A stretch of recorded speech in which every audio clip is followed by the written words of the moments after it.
அல்ஹம்துலில்லாஹி நஹ்மதுஹு வ நஸ்தஈனுஹு வ நஸ்தக்ஃபிருஹு வ நு'மினு பிஹி வ நதவக்கலு அலைஹி வ நஊது பில்லாஹி மின் ஷுரூரி அன்ஃபுஸினா வ மின் ஸய்யிஆத்தி அஅமாலினா மை யஹ்திஹில்லாஹு ஃபலா முதில்ல லஹு வ மை யுத்லில் ஃபலா ஹாதிய லஹு வ அஷ்ஹது அன் லா இலாஹ இல்லல்லாஹு வஹ்தஹு லா ஷரீக லஹு வ அஷ்ஹது அன்ன முஹம்மதன் அப்துஹு வ ரசூலுஹு அம்மா பஅத். எல்லாம் வல்ல அல்லாஹ் ஜல்ல ஷானஹு தஆலாவை புகழ்ந்து அவனது திருத்தூதர் ஸல்லல்லாஹு அலைஹி வஸல்லம் அவர்கள் மீது ஸலவாத்தும் ஸலாமும் கூறிய பின்னால், கண்ணியத்துக்குரிய சகோதர சகோதரிகளே, உங்கள் அனைவருக்கும் என் சலாம். அஸ்ஸலாமு அலைக்கும் வரஹ்மத்துல்லாஹி வபரகாத்துஹு. அல்லாஹ்வுடைய பேரருளால் அவனது மார்க்கத்தை அறிந்து கொள்வதற்காகவும் நமக்கிடையே பரஸ்பரம் புரிந்துணர்வை வளர்த்துக் கொள்வதற்காகவும் எமது ஈமானை அதிகரித்துக் கொள்வதற்காகவும் இந்த இடத்திலே நாம் ஒன்று கூடியிருக்கிறோம். இந்த நிகழ்ச்சியிலே லா இலாஹ இல்லல்லாஹ் என்கிற தலைப்பில் உரையாற்றுமாறு சகோதரர்கள் கேட்டுக்கொண்டார்கள். அன்பின் சகோதரர்களே, லா இலாஹ இல்லல்லாஹ் என்கிற இந்த வார்த்தை இஸ்லாத்தினுடைய அடிப்படை என்பதை நாம் அறிவோம். எல்லா இறை தூதர்களும் தனது சமுதாயங்களுக்கு பிரச்சாரம் செய்கின்ற போது செய்த போதனை இதுதான் என்பதை நாம் அறிவோம். அல்லாஹ் தஆலா எந்த ஒரு இறை தூதரை அனுப்பினாலும் அவருக்கு கொடுத்த அடிப்படையான சட்டம், அடிப்படையான வஹி என்னவென்றால், இஅ்புதுல்லாஹ், அல்லாஹ் ஒருவனை மாத்திரம் வணங்குங்கள், மாலக்கும் மின் இலாஹின் கைரு, அவனை விட்டால் உங்களுக்கு வேறு கடவுள் கிடையாது. இதுதான் எல்லா நபிமார்களும் எல்லா இறை தூதர்களும் தங்களுடைய சமுதாயங்களுக்கு போதித்த போதனையினுடைய அடிப்படை. ஆதம் அலைஹிஸ்ஸலாம் தொடக்கம் நபி ஸல்லல்லாஹு அலைஹி வஸல்லம் அவர்கள் வரை எல்லா இறை தூதர்களும் இதைத்தான் சொன்னார்கள். இறைவன் ஒருவன் என்கிற கொள்கைதான் எல்லா மதங்களுடைய அடிப்படையாகவும் இருந்தது. எல்லா இறை தூதர்களும் இதே கொள்கையை சொன்னாலும் அந்தந்த இறை தூதர்களுடைய மறைவுக்கு பிறகு அவர்களுடைய சமுதாயத்தை சேர்ந்தவர்கள் அந்த இறை தூதரை போற்றுகின்றோம் என்கிற பெயரிலே, அந்த இறை தூதரை நாங்கள் புகழுகிறோம் என்கிற பெயரிலே இறை தூதர்களையே இறைவன்களாக மாற்றினார்கள். அவர்களையே சிலைகளாக வடித்து வணக்கம் செலுத்தினார்கள். இந்த நிலையை நாங்கள் பார்க்கிறோம். இஸ்லாத்தின் அடிப்படையிலே ஈசா அலைஹிஸ்ஸலாம் அவர்கள் ஒரு இறை தூதர். அவர் அல்லாஹ்விடத்திலிருந்து வந்த ஒரு தூதர். அல்லாஹ்வுடைய அதிசயமான ஏற்பாட்டின் அடிப்படையிலே மரியம் என்று சொல்லக்கூடிய மரியம் அலைஹிஸ்ஸலாம் அவர்களுக்கு ஆண் தொடர்பு இல்லாமலே அற்புதமாக பிறந்தவர்.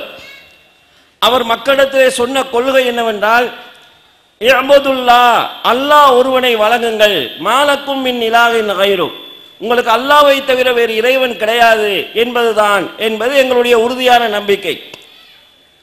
ஆனால் இன்று அவரே வணங்கப்படக்கூடிய சூழலை நாங்கள் பார்க்கிறோம். இவ்வாறு ஒவ்வொரு காலகட்டத்திலும் இறை தூதர்கள் சத்திய பிரச்சாரம் செய்ததற்கு பிறகும் அந்த மக்களிடத்தில் ஏற்பட்ட மாற்றங்களினால் மதங்களிலே மூட நம்பிக்கைகள், தவறான கொள்கைகள் உருவானது என்பது நாம் அறிந்த செய்தி. இந்த தவறான நிலைப்பாடுகள் ஏற்படுகிற விவகாரத்திலே முஸ்லிம் சமுதாயமும் விதிவிலக்கானது கிடையாது. முஸ்லிம் சமுதாயத்தில் கூட இந்த கலிமாவை முழுமையாக புரிந்து கொள்ளாமல், கலிமாவை சரியாக விளங்கிக் கொள்ளாமல் செயல்படக்கூடிய மக்கள்கள் இருக்கிறார்கள் என்கிற காரணத்தினால்தான் இந்த இடத்திலே லா இலாஹ இல்லல்லாஹ் என்கிற தலைப்பிலே உரையாற்றுமாறு கேட்கப்பட்டிருக்கிறது. கண்ணியத்துக்குரிய சகோதரர்களே, முஸ்லிம் சமுதாயத்தில் ஒரு ஆச்சரியமான நிலை இருக்கிறது. ஒரு சின்ன பையனிடத்திலே கூப்பிட்டு வுதுவை முறிக்கக்கூடிய காரியங்கள் என்னென்ன செய்தால் வுது முறிந்து விடும் என்று கேட்டால் அவன் சொல்லுவான், 1க்கு 2க்கு போனால் ஒழு முறிஞ்சிரும், காத்து போனால் ஒழு முறிஞ்சிரும், இதை சொல்லுவான்.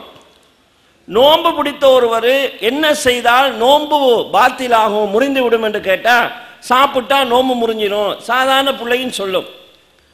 ஆனால் கலிமா மொழிந்த ஒருவர் அவருடைய கலிமா என்ன காரியத்தை செய்தால் முறிந்துவிடும், சொன்ன கலிமாவிலிருந்து வெளியேறி விடுவார் என்று கேட்டால் மக்களுக்கு தெரியாது. மார்க்கத்தின் அடிப்படையை உலமாக்களாகிய நாங்கள் பொதுமக்களுக்கு போதிய அளவு சொல்லிக் கொடுக்காத காரணத்தினால் ஏற்பட்டிருக்கக்கூடிய விபரீதமாக இதை நாங்கள் எடுத்துக்கொள்ள வேண்டியிருக்கிறது. ஏனென்றால் மார்க்கத்தின் அக்கீதா, அடிப்படையான கொள்கை சரியாக உலமாக்களினால் மக்களுக்கு சொல்லப்படவில்லை.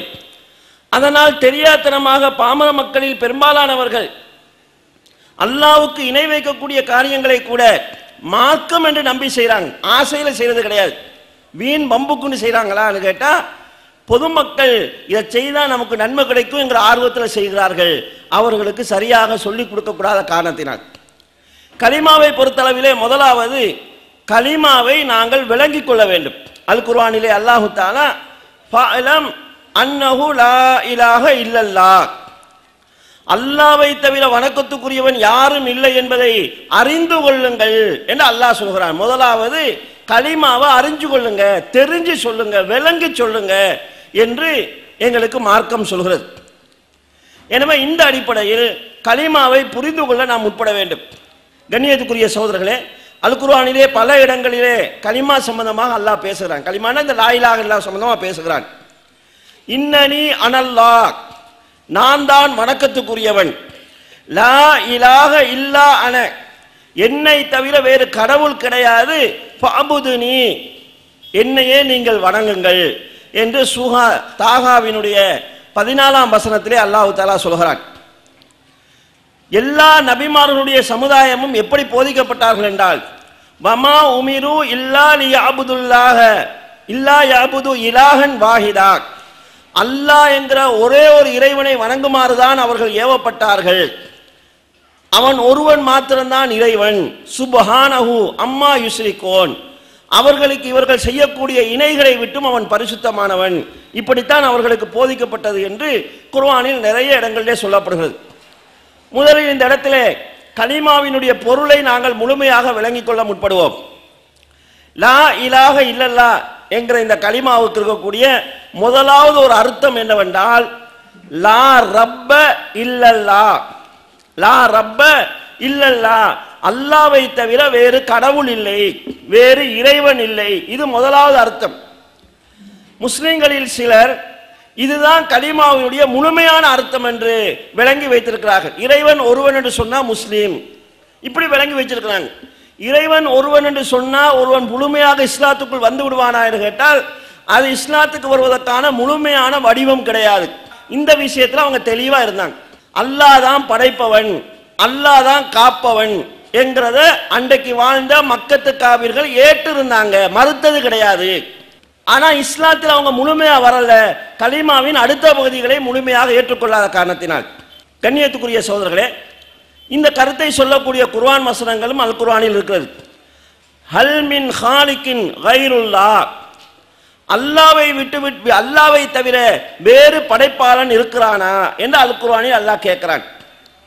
அல்லாஹ் ஹாலிக்கு குல்ல ஷைஇன், எல்லாவற்றையும் படைத்தவன் அல்லாஹ் ஒருவன் தான் என்று அல் குர்ஆன் சொல்கிறது. இதில் ஒரு அதாவது மாற்று மத சகோதரர்களும் சிந்திக்க வேண்டியது என்னவென்று சொன்னால், பல கடவுள்களை நம்புகிறார்கள். மாற்று மத சகோதரர்களை பொறுத்தளவு பல கடவுள்களை நம்புகிறார்கள். பல கடவுள்கள் இந்த உலகத்தை படைத்திருக்க சாத்தியம் இருக்கிறதா? உதாரணமா ஆசியா கண்டம் இருக்குது, இதை ஒரு கடவுள் படைத்தார். ஐரோப்பா கண்டத்தை ஒரு கடவுள் படைத்தார். மற்ற கண்டங்களை எல்லாம் வேற வேற கடவுள்கள் படைச்சாங்க. எல்லா கடவுளும் படைச்சதான் அப்படியே ஜாயின் பண்ணி ஒரு உலகம் வந்துச்சுன்னு நம்ம நம்பலாமா? இஸ்லாம் என்ன சொல்கிறதுன்னு சொன்னா, எல்லாவற்றையும் படைத்தவன் அல்லாஹ் ஒருவன் தான். முஸ்லிமையும் இந்துவையும் கிறிஸ்துவரையும் பௌத்தரையும் படைத்தது அல்லாஹ் ஒருவன் தான். நாங்க அல்லாஹ்வால படைக்கப்பட்டவங்க, அவங்க வேறு கடவுளால படைக்கப்பட்டவங்கிற ஒரு நிலைப்பாடு இஸ்லாத்தில் கிடையாது. படைப்பாளன் ஒருவன் தான். இந்த நம்பிக்கையை பொறுத்தளவுல மக்கள் காவிர்கள் எப்படி நம்பினாங்க என்பதை குர்ஆன் சொல்கிறது. வலையின் சால்தஹும் மன் ஹலக்க சமாவாத்தி வல்லார், இந்த வானம் பூமிகளை படைத்தது யார் என்று இவர்களிடத்தில் நீங்க கேட்டீங்க என்று சொன்னா, வசஹர சம்ஸ வல் கமர், சூரியனையும் சந்திரனையும் தன் கட்டுப்பாட்டில் வைத்திருப்பது யார் என்று இந்த மக்கத்து காவிரிடத்தில் கேட்டால், யகூலுன் அல்லாஹ், அல்லாஹ் தான் என்று அவர்கள் சொல்லுவார்கள் என அல்லாஹ் தஆலா சொல்கிறார். அப்ப மக்கத்து காவிர்கள் அல்லாஹ் தான் படைத்தான் என்பதை நம்புனாங்க. மற்றொரு வசனத்திலே அல்லாஹ் தஆலா சொல்கிறான், குல் மையர்சுகுக்கும் மினஸ் ஸமாய் வல் அர்த், வானம் பூமிகளிலிருந்து உங்களுக்கு உணவளிப்பது யார்? அம்மை யம்லிகு ஸம்அ வல் அப்சார், உங்களுடைய பார்வைக்கும் கேள்விக்கும் சொந்தக்காரன் யார்? வமை யுஹ்ரிஜுல் ஹய்ய மினல் மையித்தி வ யுஹ்ரிஜுல் மையித்த மினல் ஹய், இறந்தவற்றிலிருந்து உயிருள்ளவற்றையும் உயிருள்ளவற்றிலிருந்து இறந்தவற்றையும் வெளிப்படுத்துபவன் யார்? வமை யுதம்மிருல் அம்ர், இந்த உலகத்தை எல்லாம் நிர்வகிப்பது யார் என்று கேட்டால் அல்லாஹ் தான் என்று இவர்கள் சொல்லுவார்கள். அப்ப இந்த மக்கத்து காபிர்கள் எங்களுக்கு பார்வையை தந்தது அல்லாஹ், செவிப்புலனை தந்தது அல்லாஹ், மலையை தருவது அல்லாஹ், எங்களுடைய உலகத்தை எல்லாம் தன் கையிலே வைத்து நிர்வாகம் செய்கின்றவன் அல்லாஹ் ஒருவன் தான் என்று நம்பினார்கள். அந்த நிலையில் இருக்கக்கூடியவர்களை பார்த்துத்தான் இஸ்லாம் காபிர் என்று சொன்னது.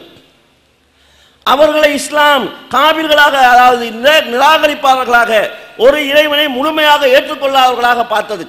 ஏன் என்பதை நாம் புரிந்து கொள்ள வேண்டும். கண்ணியத்துக்குரிய சகோதரர்களே, இந்த குர்ஆனுடைய வசனங்களை விடுங்கள், சாதாரண பொதுமகனும் புரிந்து கொள்ளலாம். ரசூலுல்லாஹ்வுடைய வாப்பாவுடைய பேர் என்ன என்று நீங்க பார்த்தீங்கன்னா அப்துல்லா. ரசூலுல்லாஹ்வுடைய வாப்பாவுக்கு பேர் வச்சது அவங்க அப்பா அப்துல் முத்தலிப் பேர் வைக்கிறார். ரசூலுல்லாஹ்வுடைய வாப்பாவுக்கு அப்துல்லா அல்லாஹ்வுடைய அடிமை என்று பேர் வைக்கிறாங்கன்னு சொன்னா அவங்க அல்லாஹ்வை நம்பி இருந்திருக்கிறாங்க. அல்லாஹ் தான் நமக்கு எஜமான், நாங்க தான் அல்லாஹ்வுடைய அடிமைங்கிறத நம்பி இருந்திருக்கிறாங்க. இன்னொரு செய்தியையும் சொல்லலாம். மக்காவுல கஅபாவுல 360க்கும் மேற்பட்ட சிலைகள் இருந்தது. இந்த சிலைகளை எல்லாம் நிர்வகிக்கின்றவர்களில் ஒருவராக அப்துல் முத்தலிப் இருந்தார். நபி ஸல்லல்லாஹு அலைஹி வஸல்லம் பிறந்த அந்த ஆண்டிலே, ஆமுல் ஃபீல் ஆண்டு என்று சொல்லுவோம், யானை வருடம் என்று சொல்லுவோம், அந்த ஆண்டிலே கஅபாவை உடைப்பதற்காக ஆபிரகா என்ற மன்னன் யானைப்படையோடு வந்தார். அப்போது அப்துல் முத்தலிப் தன்னுடைய மக்களை எல்லாம் கூட்டிக் கொண்டு மலைக்கு மேலே ஏறிவிட்டார். அவர் என்ன சொன்னார் என்றால், இந்த வீட்டுக்கு, இந்த கஅபாவுக்கு ஒரு இறைவன் இருக்கிறான், அவன் இந்த வீட்டை பாதுகாப்பான் என்று சொன்னார். கண்ணியத்துக்குரிய சகோதரர்களே, 360 சிலைகளை வழிபட்டாலும் அல்லாஹ் தான் பாதுகாப்பான் என்கிற நம்பிக்கை அவங்கள்ட்ட இருந்துச்சு. ஆனா இன்றைக்கு நம்மளுடைய மக்களுடைய நிலை என்ன? ஒரு ஊர்ல ஒரு தர்கா இருக்குன்னு வைங்க, ஏதாவது ஆபத்து வரும் நமக்கு நம்புனா மக்கள் சொல்லுவாங்க அவுலியா காப்பாத்துவாரு. ஏதாவது நடந்து பக்கத்து ஊர்ல நடந்து இந்த ஊர்ல நடக்கலன்னு சொன்னா நம்ம ஊர்ல அடங்கி இருக்கக்கூடிய அவுலியாவுடைய கராமத்தால இந்த பிரச்சனை நம்ம பாதுகாப்பு பெற்றோம் என்று சொல்லக்கூடிய சூழ்நிலையை நாங்கள் பார்க்கிறோம். 360 சிலைகள் ஏற்படுத்தாத பாதிப்பை ஒரு கபரு ஏற்படுத்தக்கூடிய சூழ்நிலைக்கு எங்களுடைய சமுதாயம் சென்றிருக்கிறது. இதே போல மக்கா காபிர்களுடைய நிலையை பற்றி அல்லாஹ் தஆலா குர்ஆனில் சொல்கின்ற போது, ஃபைதா ரகிபு ஃபில் ஃபுல்கி, அவர்கள் கடலிலே பயணம் செய்ய கப்பலிலே ஏறிவிட்டால், தஅவுல்லாஹ முஹ்லிஸீன லஹுத்தீன், இஹ்லாஸோடு அல்லாஹ் ஒருவனை மாத்திரமே அழைப்பார்கள். பலம்மா நஜ்ஜாஹும் இலல் பர், கடலிலே கொந்தளிப்பு ஏற்பட்டால் அல்லாஹ்ட்ட கேட்பாங்க, அல்லாஹ் கரைக்கு கொண்டு வந்து சேர்த்தால் இதாகும் யுஸ்ரிகூன், அப்போ அல்லாஹ்க்கு இணை வச்சிருவாங்க. பாலையும் பழத்தையும் கொண்டு போய் சிலைக்கு வைப்பாங்க. கடல்ல இருக்கிற போது ஆபத்து வந்தா யா அல்லாஹ் நீ தான் பாதுகாக்கணும்னு சொல்லுவாங்க. கரைக்கு வந்த உடனே கொண்டு வந்து பாலும் பழமும் சிலைக்கு கொண்டு வைப்பாங்க என்று அல்லாஹ் தஆலா குர்ஆனில் சொல்கிறான். அப்ப ஆபத்து வந்தால் அல்லாஹ் ஒருவனுடைய மாத்திரமே பிரார்த்தனை செய்யக்கூடியவர்களாக அந்த மக்கள் இருந்தாங்க. இன்னைக்கு முஸ்லிம் சமுதாயத்தில் சிலர் ஆபத்து வந்தா உடனே யா முஹிய தீன் என்று அப்துல் காதர் ஜிலானி ரஹ்மஹுல்லாஹ் அவர்களை அழைக்கக்கூடியவர்களை பார்க்கிறோம். ஆபத்து வந்தாலும் அல்லாஹ் விட்டுட்டு வேற ஒரு ஆள் அழைக்கிறாங்க, நல்லா இருந்தாலும் அந்த மாதிரி நிலைக்கக்கூடிய பார்க்கிறோம். சாதாரணமா கடற்கரை பிரதேசங்களில் வாழ்றவங்களுக்கு தெரியும், கடலுக்கு போறவங்க போய் வருகிறேன் என்று சொன்னா அல்லாஹ்ட காவலா ஹயாத் நபி அப்பாட காவலா போய்த்து வாங்கன்னு தாய்மார்கள் சொல்லுவாங்க. ஹயாத் நபி அப்பான்னு யாருக்கு சொல்றாங்கன்னா ஹிதுர் அலைஹிஸ்ஸலாத்துக்கு சொல்லுவாங்க. சூரா கஹ்ஃப்ல நீங்க வாட்சி பார்த்தீங்கன்னா அவர் கடற்கரையில் இருந்தார் என்று குர்ஆன்ல வருது. அதனால இவங்க என்ன நினைக்கிறாங்கன்னா, இந்த கடல் துறை கப்பல் துறை எல்லாம் இது அல்லாஹ் தஆலா அப்படியே அந்த துறை அப்படியே ஹிதுர் அலைஹிஸ்ஸலாத்து கையில கொடுத்துட்டான். கடல்ல வரக்கூடிய பிரச்சனைகளை அவங்க தான் பார்ப்பாங்க என்கிற நம்பிக்கை இருக்குது. கடலில் வரக்கூடிய பிரச்சனைகளுக்கு பாதுகாப்பு கொடுக்கிறவர் ஹிதுர் நபின்னு நம்புறாங்க. அதனால அல்லாஹ்வுடைய காவல் தான் ஹயாத் நபி அப்பாவுடைய காவல போய் வாங்கன்னு சொல்லக்கூடிய மக்களை இன்றைக்கு நம்ம முஸ்லீம் சமுதாயத்தில் பார்க்கக்கூடிய நிலை இருக்குது. ஆனா அல்லாஹ் மக்கத்து காவிர்கள் என்ன சொல்கிறான், ஃபைதா ரகிபு ஃபில் ஃபுல்கி தஅவுல்லாஹ முஹ்லிஸீன லஹுத்தீன், கப்பல்ல ஏறிட்டாங்கன்னா அல்லாஹ் ஒருவன்ட்ட மாத்திரம் தான் பிரார்த்திப்பாங்க, கரைக்கு வந்துட்டா இணை வைப்பார்கள் என்று அல்லாஹ் தஆலா சொல்கிறான். ஆக கண்ணியத்துக்குரிய சகோதரர்களே, அல்லாஹ் ஒருவன் தான் படைப்பாளன் பாதுகாப்பாளன் என்கிற நம்பிக்கையை பொறுத்தளவுல மக்கத்து காவிரிடத்துல தெளிவா இருந்தாங்க. அப்படி இருக்கக்கூடியவங்களை பார்த்து தான் இஸ்லாத்துக்கு வாங்கன்னு கூப்பிட்டுச்சு. எனவே இதை மட்டும் நம்பினா ஒருவன் இஸ்லாத்துக்குள் வந்தவனாக கருதப்பட மாட்டான். அப்ப கலிமாவுடைய அடுத்த பகுதிக்கு நாங்கள் செல்ல வேண்டும். அடுத்த பகுதியிலே தான் மக்கத்து காபிர்கள் தவறு விட்டார்கள். கலிமாவுடைய அடுத்த பகுதி என்னவென்று சொன்னால், இலாஹ் என்கிற வார்த்தைக்கு சொல்லக்கூடிய ஒரு அர்த்தம் என்னன்னு கேட்டால் வணக்கத்துக்குரியவன். இலாஹ் என்கிற வார்த்தைக்கு சொல்லப்படக்கூடிய ஒரு அர்த்தம் வணக்கத்துக்குரியவன். அல்லாவை தவிர வணக்கத்துக்குரிய நாயன் வேறு யாரும் இல்லை. இந்த வார்த்தையினுடைய இது ஒரு வார்த்தை, ஒரு தியரி. எல்லா வகையான இபாதத்துக்களும் அல்லாஹ் ஒருவனுக்கு மாத்திரமே செய்யப்பட வேண்டும். எந்த ஒரு இபாதத்தும் அல்லாஹ்வுக்கு செய்து விடப்படக்கூடாது. இதுதான் இந்த வார்த்தையினுடைய அடிப்படை. இது இந்த கலிமாவை முழுமையா புரிஞ்சுக்கிறதுக்கு லேசான ஒரு வழி இருக்கிறது. வணக்கத்துக்குரிய நாயன் அல்லாவை தவிர வேறு யாரும் இல்லை. அப்படியே தமிழ்ல எழுதி வைங்க. எழுதி வச்சுட்டு அந்த வணக்கம் என்கிற வார்த்தை இருக்கிறதே, அந்த வார்த்தையை எடுத்துருங்க. எடுத்துட்டு ஒவ்வொரு வணக்கமாக அந்த இடத்துல போட்டு பாருங்க. வணக்கத்துக்குரிய நாயன் அல்லாவை தவிர வேறு யாரும் இல்லை. இப்ப அந்த வணக்கம் என்கிற அந்த வார்த்தையை எடுத்துட்டு தொழுகை என்கிற வாசகத்தை அந்த இடத்துக்கு போடுங்க. தொழுகைக்குரிய நாயன் அல்லாவை தவிர வேறு யாரும் இல்லை. அப்ப நம்ம அல்லாவுக்காகத்தான் தொழணும். அல்லாஹ் அல்லாத யாருக்காவது தொழுதா இஸ்லாத்தை விட்டு நம்ம வெளியே போயிடுவோம். கலிமா அடிப்படையை விட்டு நம்ம வெளியே போயிடுவோம். இப்ப நோன்பு ஒரு வணக்கம். அந்த நோன்பு என்கிற வாசகத்தை அந்த இடத்துல போடுங்க. போட்டா நோன்புக்குரிய நாயன் அல்லாவை தவிர வேறு யாரும் இல்லை. அப்ப அல்லாவை தவிர வேறு யாருக்காக தான் நாங்க நோன்பு பிடிச்சோம்னு சொன்னா இஸ்லாத்தை விட்டு நம்ம வெளியே போயிடுவோம். ஹஜ்ஜி ஒரு வணக்கம். அந்த ஹஜ்ஜிங்கிற வார்த்தையை அந்த இடத்துல போடுங்க. ஹஜ்ஜுக்குரிய நாயன் அல்லாவை தவிர வேறு யாரும் இல்லை.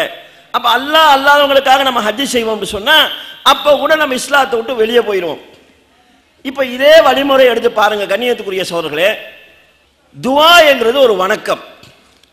நபி ஸல்லல்லாஹு அலைஹி வஸல்லம் அவர்கள் அத்துஆஉ ஹுவல் இபாதா, துஆ தான் வணக்கம், பிரார்த்தனை தான் வணக்கம் என்று சொல்கிறார்கள். இப்ப இந்த பிரார்த்தனை என்கிற வாசகத்தை எடுத்து அந்த இடத்துல போடுங்க.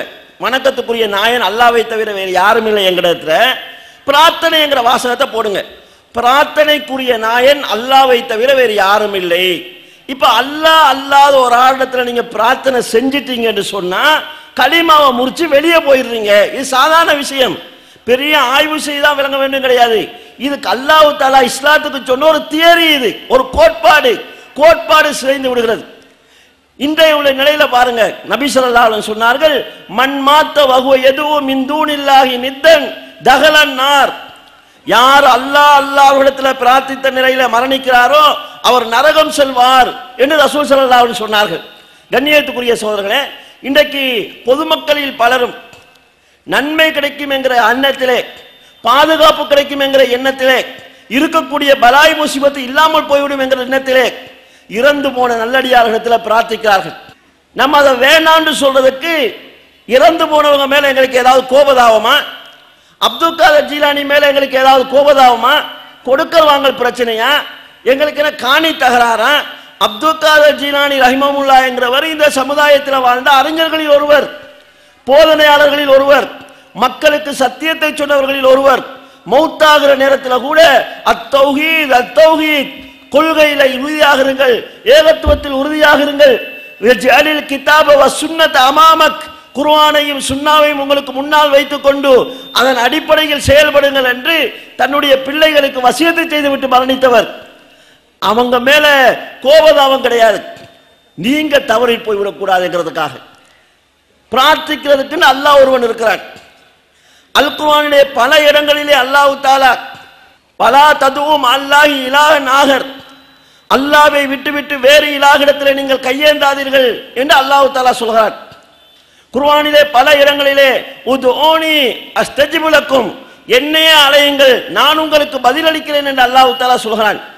குர்ஆனுடைய சின்ன சின்ன வசனங்கள் எடுத்து பாருங்க. குர்ஆன்ல ஏராளமான துஆக்கள் இருக்கிறது.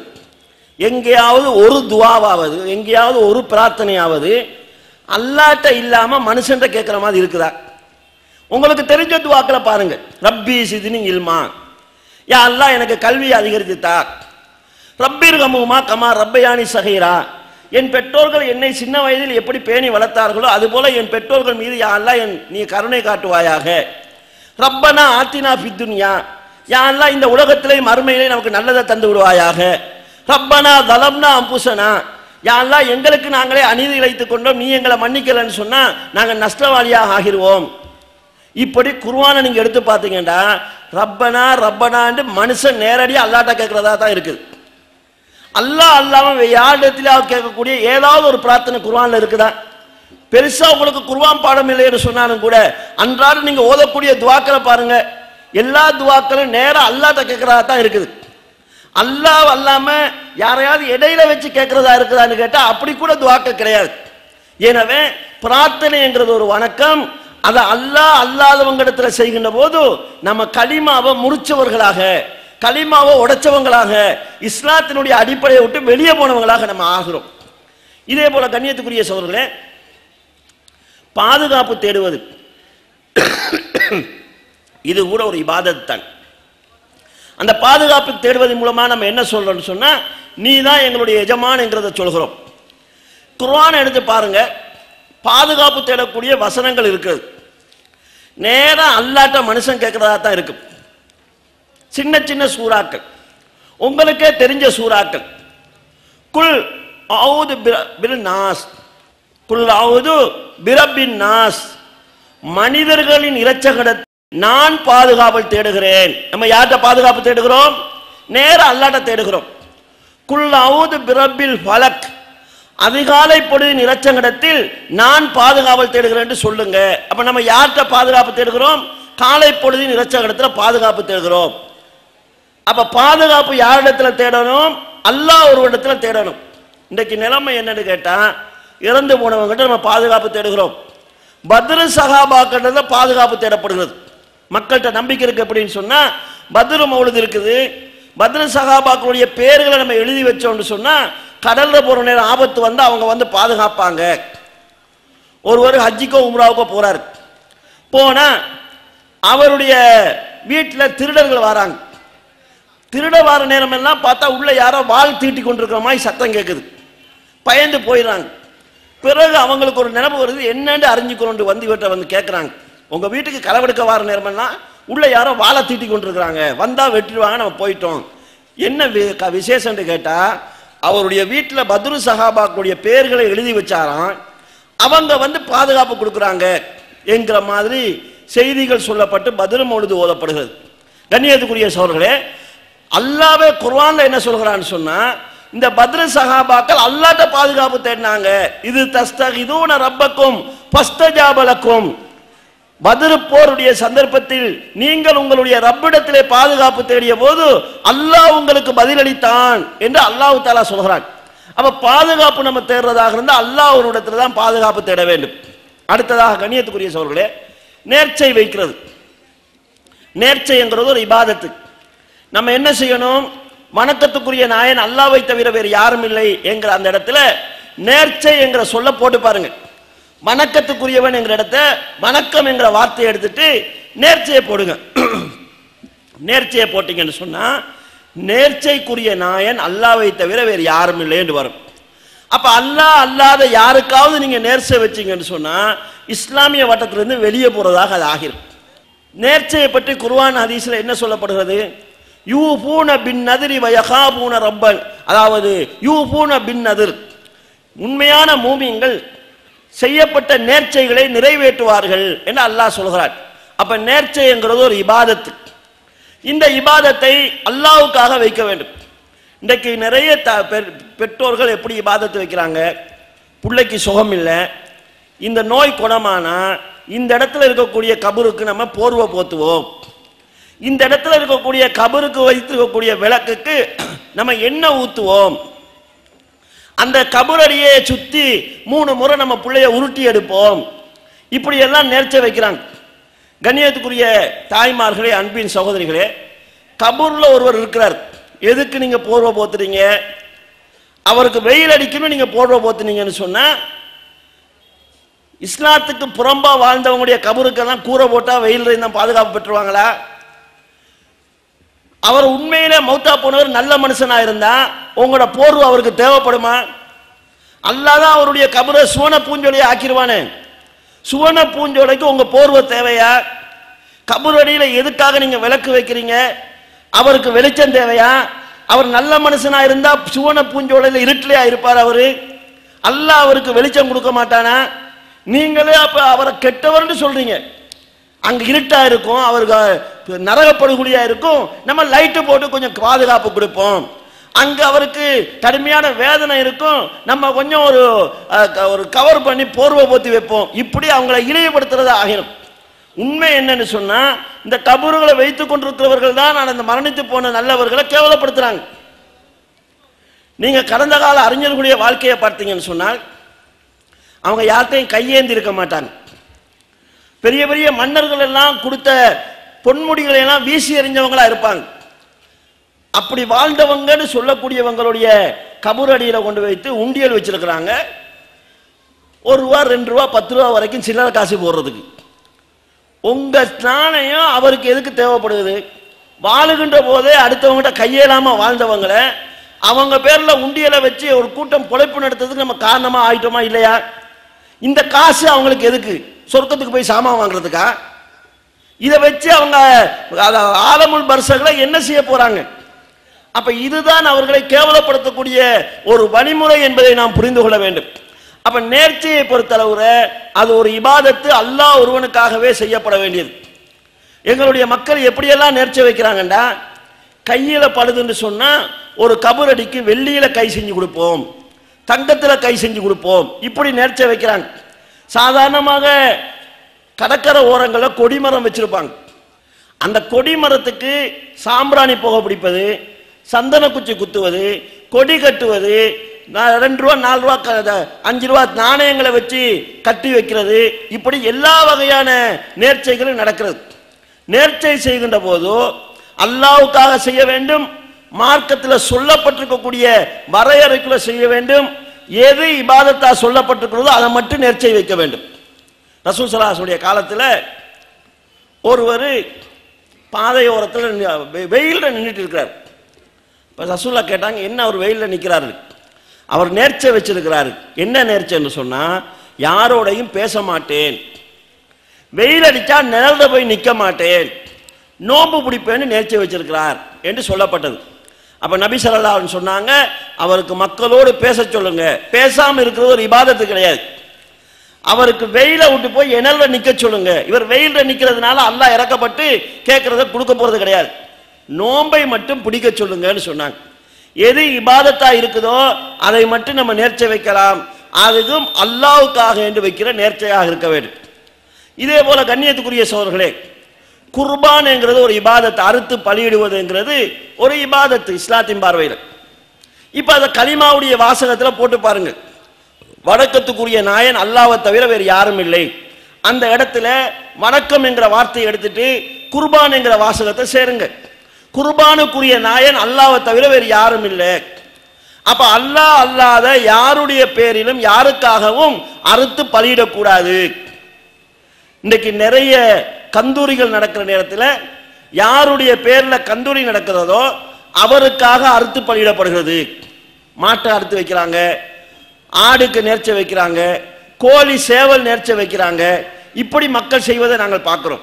கண்ணியத்துக்குரிய சகோதரர்களே, நபி ஸல்லல்லாஹு அலைஹி வஸல்லம் சொன்னதாக அலி ரலியல்லாஹு அன்ஹு அறிவிக்கிறார்கள், லான் அல்லாஹு மன் தபஹ லி கைரில்லாஹ், அல்லாஹ் அல்லாதவர்களுக்காக யார் குர்பான் கொடுக்கிறார்களோ, அறுத்து பலியிடுகிறார்களோ அவர்களை அல்லாஹ் சபிப்பானாக என்று நபி ஸல்லல்லாஹு அலைஹி வஸல்லம் சொன்னதாக அலி ரலியல்லாஹு அன்ஹு அறிவிக்கிறார்கள்.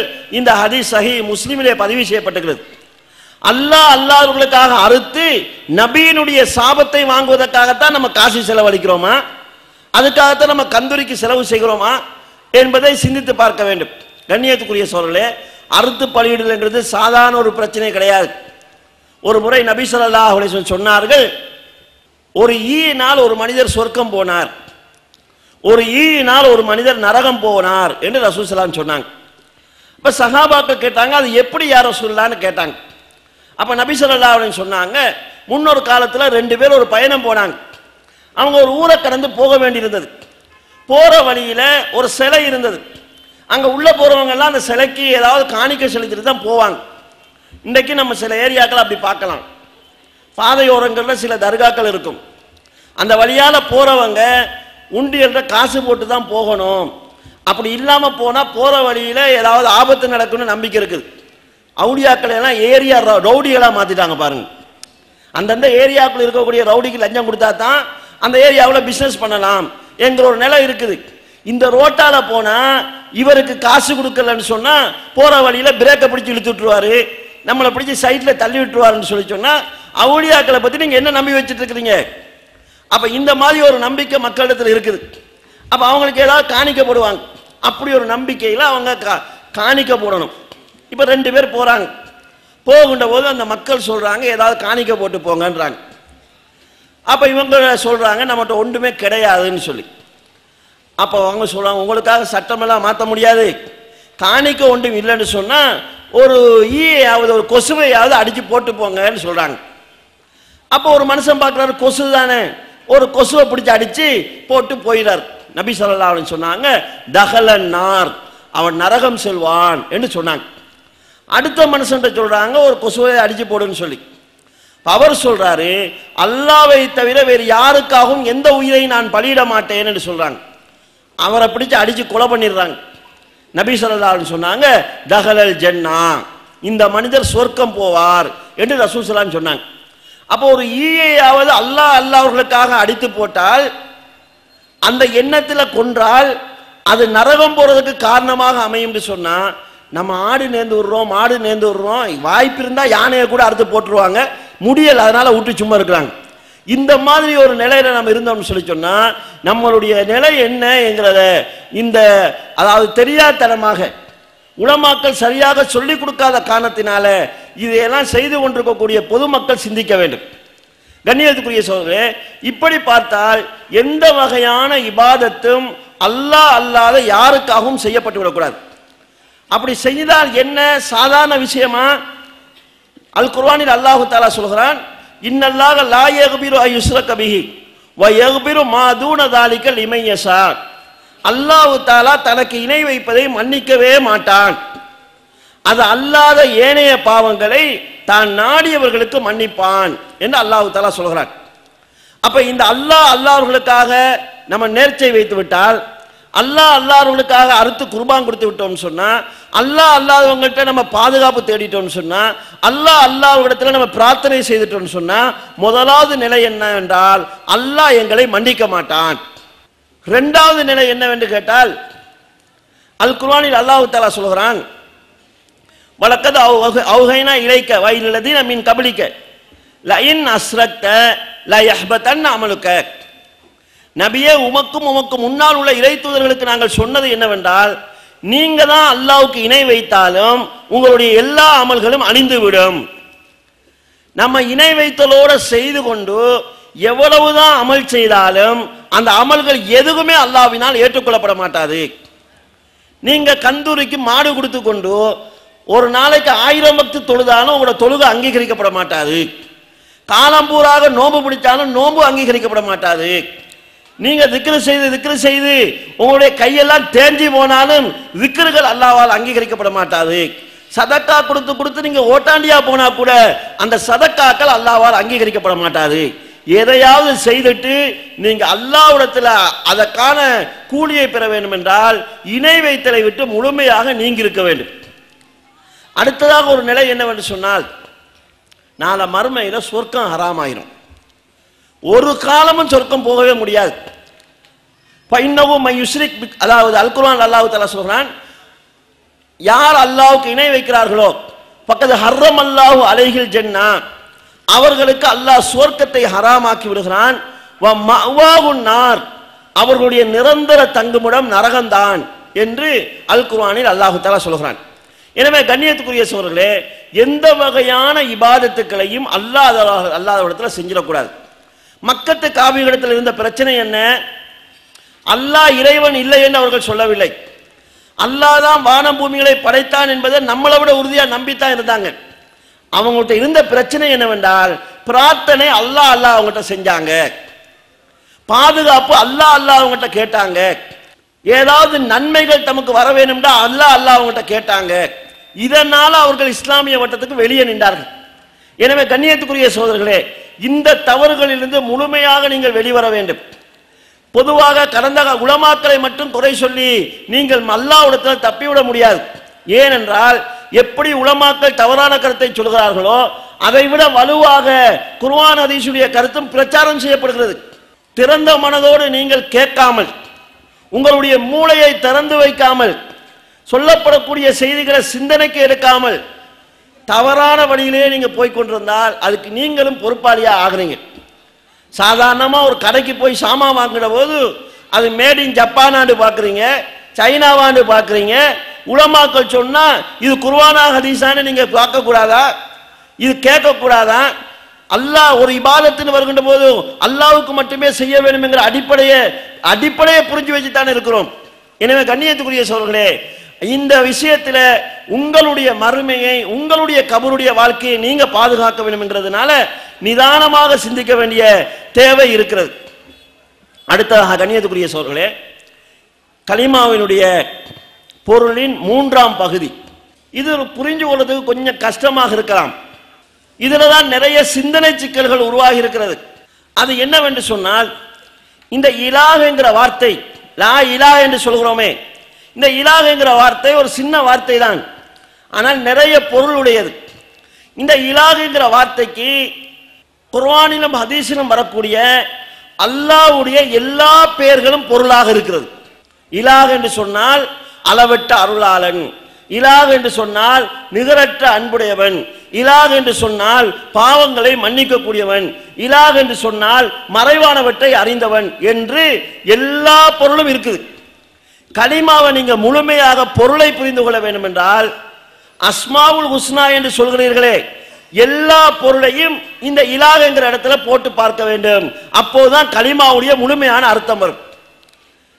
லா இலாஹ இல்லல்லாஹ், வணக்கத்துக்குரிய நாயன் அல்லாஹ்வை தவிர வேறு யாரும் இல்லை. அப்ப அல்லாஹ்வுக்கு ஹாலிக் என்கிற ஒரு பேர் இருக்கிறது. அந்த பொருளை, அந்த பேரை நீங்க இங்க போடணும். லா ஹாலிக இல்லல்லாஹ், அல்லாஹ்வை தவிர வேறு படைப்பாளன் இல்லை. அல்லாஹ் தஆலாவுக்கு ஆலிமுல் கைப், மறைவானவற்றை அறிந்தவன் என்கிற பேர் இருக்கிறது.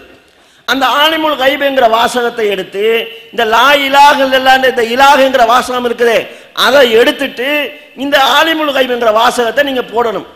போட்டீங்கன்னா லா ஆலிமுல் கைப இல்லல்லாஹ், பொருள் என்னவென்றால் அல்லாஹ்வை தவிர மறைவானவற்றை அறிந்த யாரும் இல்லை.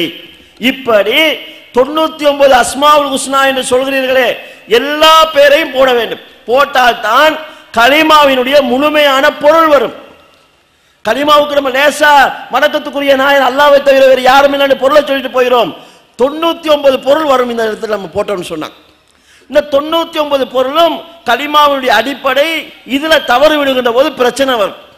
இப்ப உதாரணமா பாருங்க, லா ஆலிமுல் கைப இல்லல்லாஹ், மறைவானவற்றை அறிந்தவன் அல்லாஹ்வை தவிர வேறு யாரும் இல்லை. இது கலிமாவினுடைய ஒரு அடிப்படை. இந்த அடிப்படையில சிதைவு ஏற்படும் என்றால், இதுல சிக்கல் ஏற்படும் என்றால் கலிமா விட்டு நம்ம வெளியே போயிடுவோம்.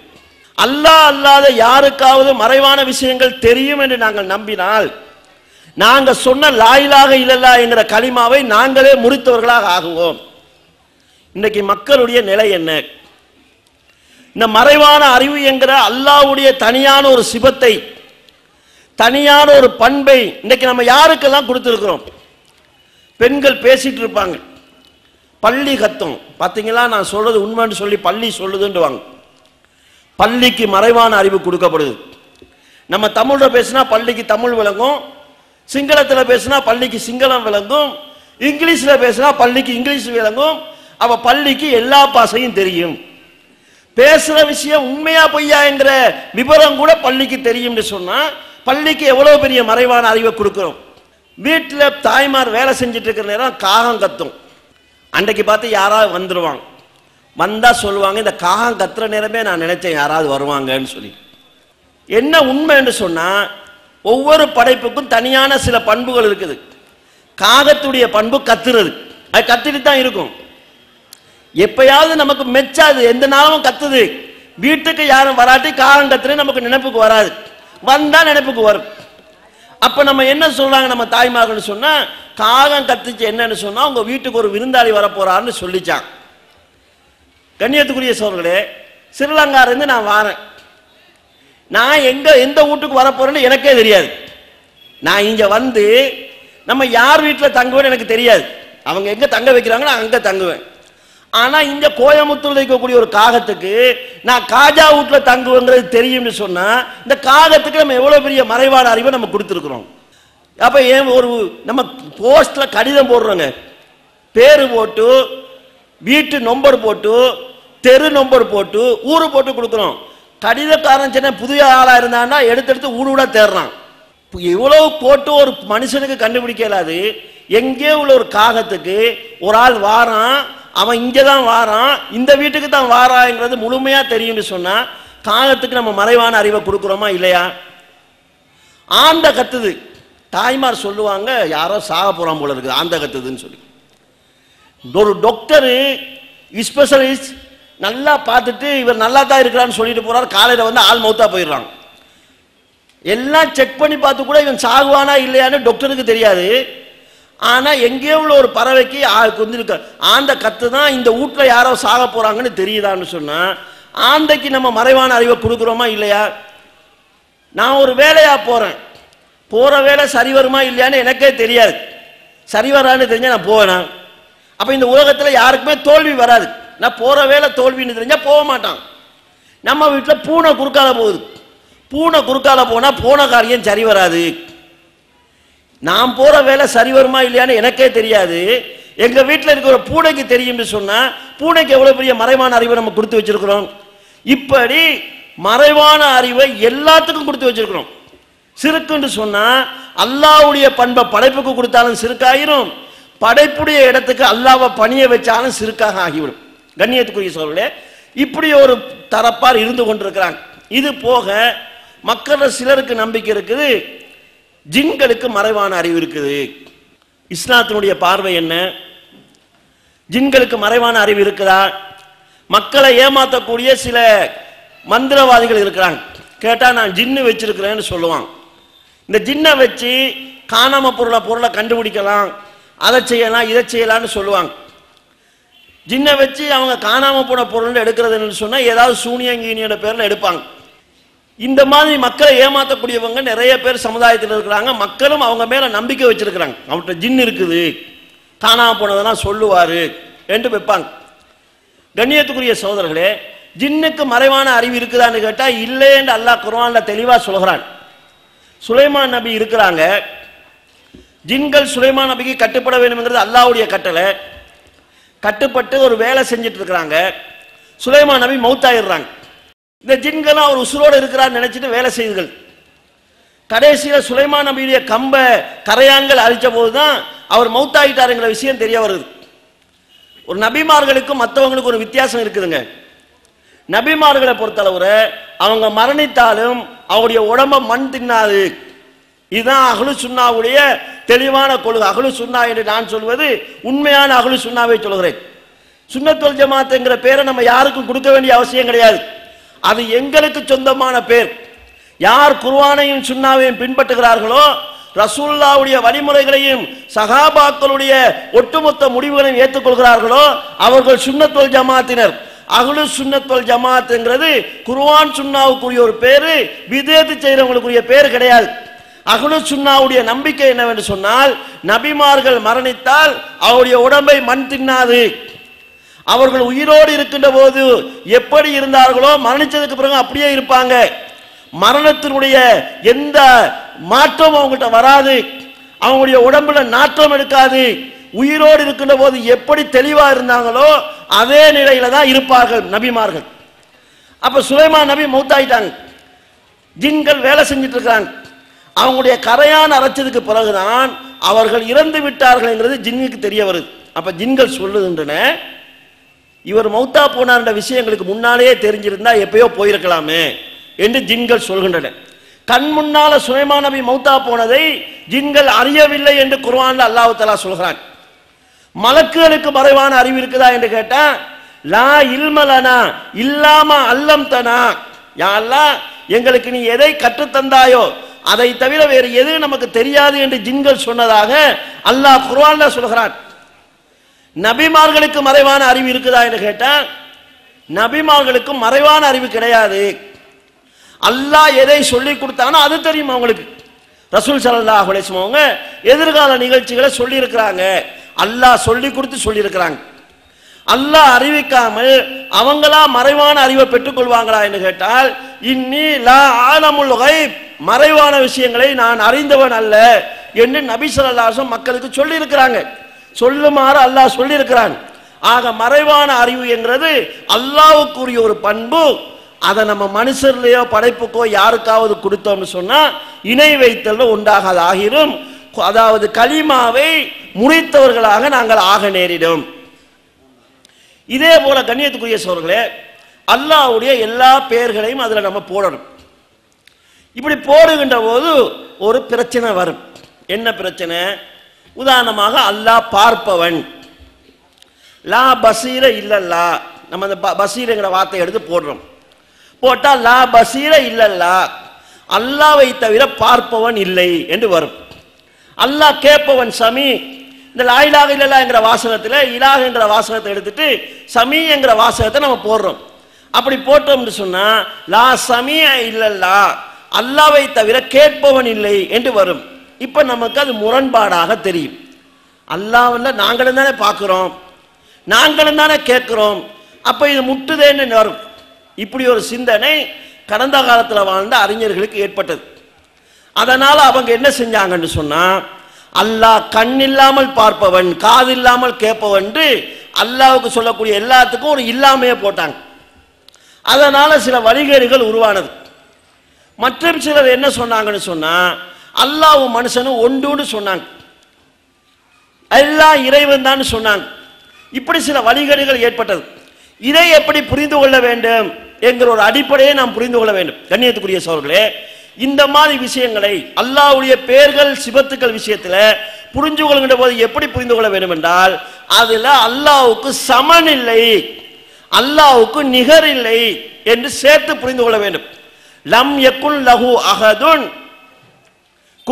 லம் யகுன் லஹு குஃபுவன் அஹதுன் ஃபிஸ் ஸம்இ, கேட்கிற விஷயத்தில் அல்லாஹ்வுக்கு சமனாக கேட்கக்கூடிய யாரும் இல்லை, பார்க்கக்கூடிய விஷயத்தில் அல்லாஹ்வுக்கு சமனாக பார்க்கக்கூடியவர்கள் யாரும் இல்லை, தண்டிக்கிற விஷயத்தில் அல்லாஹ்வுக்கு சமனாக தண்டிக்கக்கூடியவங்க யாரும் இல்லை, அன்பு காட்டுகிற விஷயத்தில் அல்லாஹ்வுக்கு சமனாக அன்பு காட்டக்கூடியவங்க யாரும் இல்லை, அருள் புரிகிற விஷயத்தில் அல்லாஹ்வுக்கு சமனாக அருள் புரியக்கூடியவங்க யாரும் இல்லை. அல்லாஹ்வுக்கு சமனாக அல்லாஹ்வை போல யாராவது பார்ப்பாங்க, யாராவது கேட்பாங்க, யாராவது அன்பு காட்டுவாங்க, யாராவது உதவி செய்வாங்கன்னு நம்பினால் கலிமா விட்டு முறிஞ்சவர்களாக நம்ம ஆகுவோம்.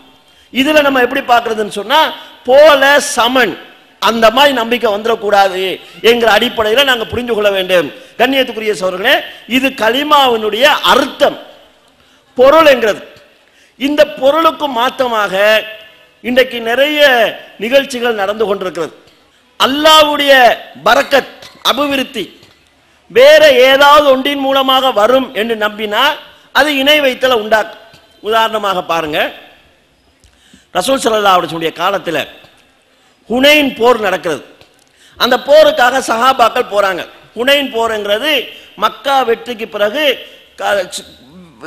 சமீபமாக நடக்குது. இப்போ நிறைய பேர் இஸ்லாத்துக்கு வந்திருந்தாங்க. அப்ப அந்த போருக்கும் நிறைய புதிய முஸ்லீம்கள் போறாங்க. அப்ப அந்த ஹதீஸ் அறிவிக்கக்கூடிய சஹாபி சொல்கிறார், நாங்கள் புதிதாக இஸ்லாத்துக்கு வந்தவர்கள், நாங்கள் ஹுனைன் போருக்காக போய் கொண்டிருந்தோம். போகிற வழியில் ராத்து அன்வாத் என்கிற மரம் இருந்தது. இந்த ராத்து அன்வாத் என்கிற மரம் எப்படிப்பட்டது என்றால், நாங்கள் காபிராக இருக்கின்ற போது யுத்தத்துக்கு போற நேரத்தில் இந்த ராத்து அன்வாத் என்கிற மரத்தில் எங்களை வாழை கொழுகுவோம், கொழுகிட்டு அந்த வாழை நம்ம எடுத்துட்டு போவோம். அப்படி எடுத்துட்டு போனா அந்த வாளுக்கு ஒரு பவர் வருவதா நாங்க நம்பினோம். இப்ப நாங்க இஸ்லாத்துக்கு வந்துட்டோம். சஹாபாக்கள் சொல்றாங்க, இஸ்லாத்துக்கு வந்த புதிய சஹாபாக்கள் சொல்றாங்க, இஜ்அல் லனா ذات அன்வாத் கமா லஹும் ذات அன்வாத். யா ரசூலல்லாஹ், இந்த காவிர்களுக்கு ذات அன்வாத் என்கிற மரம் இருப்பது போல எங்களுக்கும் ஒரு மரத்தை நீங்கள் ஏற்பாடு செய்யுங்கள் என்று சொன்னாங்க. அப்ப நபி ஸல்லல்லாஹு அலைஹி சொன்னாங்க, அல்லாஹு அக்பர், என்ன கேள்வி நீங்கள் கேட்டு விட்டீர்கள். மூசா நபியிடத்திலே மூசாவின் தோழர்கள் கேட்டது போல நீங்க கேட்டு விட்டீர்கள். மூசா அலைஹிஸ்ஸலாமுடைய தோழர்கள் கடல்ல இருந்து தப்பி வெளியே வந்தாங்க. அவங்க போற வழியில சில மக்கள் சிலைகளை வணங்கி கொண்டிருந்தாங்க. மூசா நபியை பார்த்து அவங்க கேட்டாங்க, இஜி அல்லனா இலாஹன் கமாலகும் ஆலிஹா, இந்த காவிர்களுக்கு பல தெய்வங்கள் இருப்பது போல பார்த்து வணங்குறதுக்கு எங்களுக்கு ஒரு தெய்வத்தை உண்டாக்குங்கன்னு கேட்டாங்க. அதை போல ஒரு கேள்வியை நீங்கள் கேட்டு விட்டீர்கள் என்று ரசூல் ஸல்லல்லாஹு அலைஹி வஸல்லம் கண்டிச்சாங்க. கண்ணியத்துக்குரிய சகோதரர்களே, கொழுவிட்டு எடுத்தா வாளுக்கு ஒரு பவர் வரும்ங்கிற நம்பிக்கை வந்துச்சுன்னு சொன்னா அந்த மரம் அங்கு சிலையாக ஆக்கப்படுகிறது. இந்த அடிப்படையில் முஸ்லிம்கள், ஆரம்பகால முஸ்லிம்கள் உறுதியான சில நடவடிக்கைகள் எடுத்தாங்க. உதாரணமா ரசூல் ஸல்லல்லாஹு அலைஹி வஸல்லம் அவங்க உதைபியா என்கிற இடத்துல வச்சு ஒரு பையத்து வாங்கினாங்க. அந்த பையத்து ஒரு மரத்துக்கு கீழே நடந்தது. குர்ஆன்ல அந்த மரத்தை பத்தி அல்லாஹ் சொல்கிறான், ரக்கத் ரலியல்லாஹு அனில் முஃமினீன இது யுபாயுனக தஹ்த ஸஜரா, மரத்துக்கு கீழே வைத்து நீங்கள் பையத்து வாங்கிய போது அல்லாஹ் அந்த மூமின்களை பொருந்தி கொண்டான் என்று அல்லாஹ் சொல்கிறான். அந்த மரம் குர்ஆன்ல சொல்லப்பட்டிருக்கிறது. இப்போ ரசூலுல்லாஹ்வுடைய மரணத்துக்கு பிறகு உமர் ரலியல்லாஹுடைய ஆட்சி காலத்தில் புதிய புதிய சஹாபாக்கள், சின்ன சஹாபாக்கள் எல்லாம் அந்த மரத்தை பார்க்க வராங்க. ரசூலுல்லாஹ் இருந்த மரம், சஹாபாக்கள் பையத் செய்த மரம், இந்த மரத்துக்கு கீழே இருந்தவங்களை அல்லாஹ் பொருந்தி கொண்டான் என்று குர்ஆன்ல சொல்லப்பட்ட மரம். எனவே அந்த மரத்துக்கிட்ட வராங்க. வந்தவங்க சும்மா வந்ததுக்கு ஒரு 2 ரக்காத் தொழலாம் என்று தொழ ஆரம்பிக்கிறாங்க. உமர் ரலியல்லாஹு அவங்க என்ன செஞ்சாங்க தெரியுமா? மரத்தை அப்படியே அழிச்சார்கள். வரலாற்று சிறப்புள்ள மரம்தான். வெச்சா பிறகு ஒரு காலத்தில் மரத்துக்கு நூலை கட்டுவாங்க, அங்க வந்து தொட்டில கட்டி குழந்தை கேட்பாங்க. இந்த நிலை வரக்கூடாது என்பதனால ஏற்படுத்தினாங்க. இன்னைக்கு நீங்க இலங்கை நாட்டுக்கு வந்தீங்கன்னா பார்க்கலாம், எங்கெல்லாம் போதி மரம் இருக்குதோ அங்கெல்லாம் சிலைகள் வைக்கப்படுகிறது. புத்தருக்கு போதி மரத்துக்கு கீழே இருக்கும்போது ஞானம் வந்ததுங்கிறது தான் காரணம். அப்ப இஸ்லாத்துல இந்த மாதிரி ஒரு நிலை வந்துவிடக்கூடாது என்கிற விஷயத்துல உமர் ரலியல்லாஹு அவங்க காட்டின கரிசனையை நாங்க பார்க்கிறோம். இன்றைக்கு என்ன நிலைமைன்னு சொன்னா, எங்கேயாவது ஒரு இடம் இருக்கும், அங்க ஒரு கல்லு குகை இருக்கும், அங்க யாராவது ஒரு சூவி மகான் போய் வணக்கம் செஞ்சான்னு இருக்கும், அந்த இடம் புனிதமானதாக மாறிவிடுகிறது. அங்க போன காரியம் நிறைவேறும் என்கிற நிலை ஆகிவிடுகிறது. அங்க வைத்து ஏதாவது காணிக்கைகள் செலுத்தக்கூடிய மக்களை நாங்க பார்க்கிறோம். இந்த இடத்துல இப்படி ஒரு மகான் வாழ்ந்தாரு என்கிறதுக்காக அந்த இடங்கள் நாடி செல்லப்படக்கூடிய இடங்களாக மாறிவிடக்கூடிய சூழலை நாங்க பார்க்கிறோம். அப்துல் காதர் ஜீலானி ரஹ்மத்துல்லாஹி அவங்க இலங்கைக்கு வந்ததாக வரலாறே கிடையாது. அவங்க இலங்கைக்கு வந்ததில்லை. ஆனா இலங்கையில ஜெயிலானின்னு ஒரு இடம் இருக்கு. அங்க அவங்க வந்தாங்க, அங்க அவங்க தங்கினாங்க, அங்கிருந்து கல்வெட்டுல இருந்தாங்க என்று அந்த இடத்துக்கு நேர்ச்சைகளோடு போற மக்கள் இருக்கிறாங்க. அப்ப சில நபர்களுக்காக இடங்கள் புனிதமாகிறத நாங்க பார்க்கிறோம். இஸ்லாம் அப்படி ஆக்கியிருக்குதா? அப்படி ஆக்குனா மக்கா மதீனா தாயிபு கீபுன்னு எல்லா இடமுமே ரசூலுல்லாஹ்வுடைய கால்பட்ட இடமெல்லாம் அப்படி ஒரு புனிதமாக ஆக்கியிருக்க வேண்டுமே. ஹரம் எல்லை என்று குர்ஆன்ல அல்லாஹ் எதை சொன்னானோ, ஹதீஸ்ல எதுகள் சொல்லப்பட்டிருக்கிறதோ அது தவிர வேறு இடங்கள் புனிதமாக ஆக்கப்பட்டிருக்கிறதா? இதே போல கண்ணியத்துக்குரிய சகோதரர்களே, ரசூலுல்லாஹி ஸல்லல்லாஹு அலைஹி வஸல்லம் அவங்க பிறந்த தினம் வருகிறது. இதையொட்டி மௌலிதுகள் நடக்கிறது. இந்த மௌலிதுக்கு பிறகு அன்னதானம் கொடுக்கப்படுது, சாப்பாடு கொடுக்குறாங்க. இந்த சாப்பாட்டை நம்ம எப்படி நினைக்கிறோம்? சாதாரண சாப்பாடா நினைக்கிறோமா? அந்த சாப்பாட்டிலேயே ஏதோ பரக்கத்து இருக்கிறதா நம்ம நினைக்கிறோமா? இந்த மக்கள் என்ன செய்றாங்கன்னா, அதுக்கு சாப்பாடு நார்சா என்று ஒரு பேர் சொல்லுவாங்க. எங்க ஊர்ல, இங்க ஊர்ல காலை சாப்பாட்டுக்கு நார்சான்னு சொல்றாங்க. அந்த சாப்பாட்டை ஒரு புனிதமாகவும் பக்குவமாகவும் எடுத்து சாப்பிடுவாங்க. அந்த உணவில் ஒரு அபிவிருத்தி வந்திருக்கிறதாக, ஒரு தபர்ருக் ஏற்பட்டிருக்கிறதா நம்புறாங்க. ஜாத்து அன்வாத்துங்கிற மரத்துல இருந்த மாதிரியான ஒரு சூழ்நிலை இதுல வருகிறது. இந்த மௌலிது சம்பந்தமாகவும் சில விஷயங்களை நம்ம பார்க்க வேண்டியிருக்கிறது. ஏன்னா சீசன் அந்த சீசனா இருக்குது. மக்கள் சொல்லுவாங்க மௌலிது ஓதுறதுன்னு சொல்லுவாங்க. மௌலூது என்று சொன்னா என்னன்னு கேட்டா குழந்தையின் அர்த்தம். குல்லு மௌலூதின் யூலது அலல் ஃபித்ரா, எல்லா குழந்தைகளும் இஸ்லாத்தை ஏற்றுக்கொள்ளக்கூடிய பக்குவத்தில் பிறக்கின்றன என்று ரசூல் ஸல்லல்லாஹு அலைஹி வஸல்லம் சொன்னாங்க. அப்ப மௌலூத் என்று சொன்னா என்ன? குழந்தையின் அர்த்தம். மௌலித் என்கிறது தான் சரியான வாசகம். இந்த மௌலித் என்கிற வாசகத்துக்கு அரபு மொழியில உதாரணமா ரசூலுல்லாஹ்வுடைய மௌலிது எதுன்னு கேட்டா 2 பதில் தான் சொல்லலாம். 6 நூற்றாண்டு வரைக்கும், ரசூலுல்லாஹ் பிறந்த 6 நூற்றாண்டு வரைக்கும் 2 பதில் தான் இருந்துச்சு. மௌலித் என்கிற வாசகத்துக்கு பிறந்த இடம், பிறந்த காலம் என்ற 2 அர்த்தம் இருக்குது. ரசூலுல்லாஹ்வுடைய மௌலித் என்று இஸ்லாம் வந்து 600 நூற்றாண்டு வரைக்கும் எதை சொன்னாங்கண்டா, மௌலித் பிறந்த இடம் மக்கா, மௌலித் பிறந்த காலம்னு சொல்லி அவங்க பிறந்த டேட்டா சொல்லுவாங்க. ஆனா இஸ்லாம் வந்து 600 வருஷத்துக்கு பிறகுதான் மௌலித் என்ற ஒரு புதிய வணக்கம் ஒன்று உருவாகிறது. இதை யார் உருவாக்கினார் என்று கேட்டால், முதப்பர் என்று சொல்லக்கூடிய ஒரு மன்னர் உருவாக்கினாராம். அவர் என்ன செய்தாராம், 500 ஆட்டுத்தலைகள், 10,000 கோழி, அந்த காலையில் யார் பாம்பு வச்சிருந்தானோ தெரியாது, 10,000 கோழியெல்லாம் வாங்குற காலமா என்று தெரியல, 10,000 கோழிகள், 3000 சகன் ஹல்வா இனிப்புகள் எல்லாம் வச்சு பெரிய பிரமாண்டமா மௌலிது ஷரீஃபை உண்டாக்கினானாம். இந்த சுப்ஹான மௌலித் என்கிற பேர்ல ஓதுறாங்களே, இந்த கவிதைகளை யார் இயற்றினார் என்று கேட்டா, அதை இயற்றினவர் யார் என்பது சரியாக தெரியாது. 2 பேர்ல பேர் சொல்றாங்க. அதுல ஒருவர் இமாம் கசாலி என்று சொல்லக்கூடியவர். அவர் இயற்றி இருக்கலாம், கீழே அவர் இயற்றியிருப்பதாக சொல்லப்படுகிறது என்ற வாசகம் போடப்பட்டிருக்கிறது. மௌலிதை உருவாக்கினவர் யார் என்று சரியாக தெரியாது. இந்த கவிதைக்கு யார் சொந்தக்காரன்னு தெரியாது. அப்ப யார் எழுதினார் என்று தெரியாது. 600 நூற்றாண்டுக்கு பிறகு உருவான ஒன்றுக்கு இன்றைக்கு முஸ்லிம் சமுதாயம் கொடுக்கக்கூடிய மரியாதை என்ன? குர்ஆனுக்கு இல்லாத மரியாதை இந்த மௌலிதுக்கு கொடுக்கப்படுகிறது. குர்ஆனை ஓதுன்னு சொன்னா நீட்டாம நிப்பாட்டாம ஓத வேண்டிய ராகத்து இல்லாம ஓதிட்டு போவாங்க. சில வீடுகளில் வந்து லெப்பமார் குர்ஆன் ஓதுவாங்க. அவங்க ஆரம்பிக்கிறது தான் தெரியும்.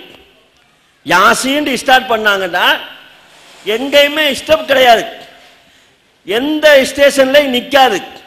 நீட்ட வேண்டிய இடங்கள் இருக்குது, ராகத்து பண்ண வேண்டிய இடங்கள் இருக்குது, வக்குவு பண்ண வேண்டிய இடங்கள் கிடைக்குது.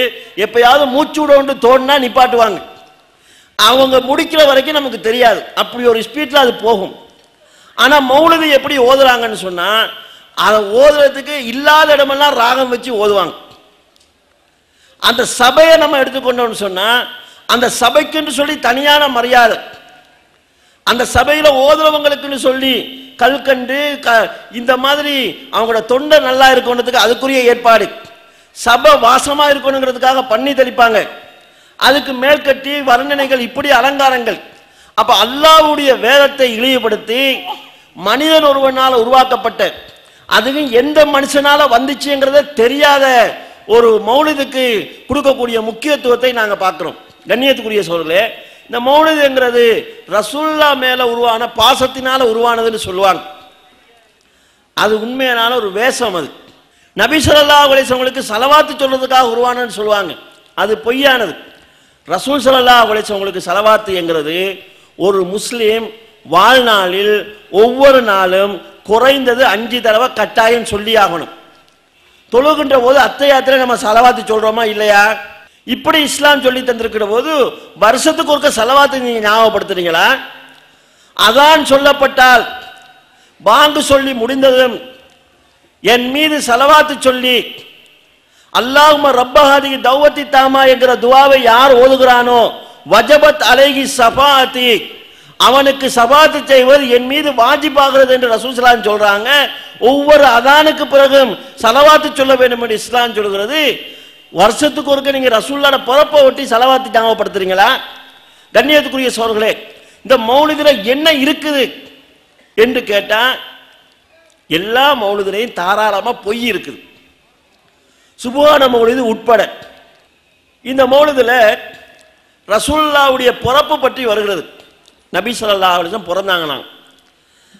ஆமினா, அன்னை ஆமினா அவர்கள் வந்து ரசூலுல்லாஹ்வுக்கு வந்து அவங்க மாமாட்ட கொடுக்குறாங்க. அவர் பேர் வைக்கிறார்.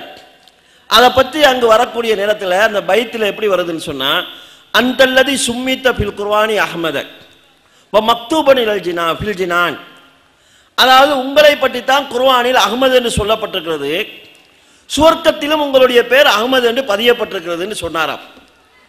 குர்ஆன்ல அஹ்மதுன்னு சொல்லப்பட்டிருக்கின்ற யார் சொல்றாரு? ரசூலுல்லாஹ்வோட அப்பா சொல்றார். ரசூலுல்லாஹ்க்கு குர்ஆன் எப்ப அருளப்படுகிறது? அவங்க பிறந்து 40 வயசுக்கு பிறகுதான் குர்ஆனே அருளப்படுகிறது. அப்ப ரசூலுல்லாஹ் பிறக்கிறதுக்கு முன்னாலே குர்ஆன் இருந்துச்சா? அது மக்கள் பார்வைக்கு இருந்துச்சா? அப்துல் முத்தலிப் குர்ஆனை பார்த்தாரா? குர்ஆன்ல இவரத்தான் அஹ்மதுன்னு சொல்லுதுன்னு அவர் சொன்னாரான்னு கேட்டா, கண்ணுக்கு மையழகு கவிதைக்கு பொய்யழகுன்னு வாங்க. கற்பனையில் எழுதியிருக்கக்கூடிய கவிதை வாசகங்கள் இவைகள். கற்பனை எப்படி அவங்க பண்ணியிருக்கிறாங்கன்னு சொன்னால், சாதாரண ஒரு பொதுமகன் லெவலில் கற்பனை பண்ணியிருக்கிறாங்க.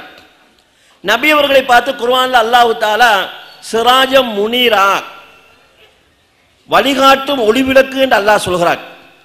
இவர் எப்படி கவிதையில் எழுதுறாருன்னு சொன்னா, இன்ன பைத்தன் அந்த சாக்கினுகு லைஸ முஹ்தாஜன் இல சிராஜி, நீங்கள் தங்கக்கூடிய வீடு இருக்கிறதே அதுக்கு லாம்பு தேவையில்ல, விளக்கு தேவையில்லை.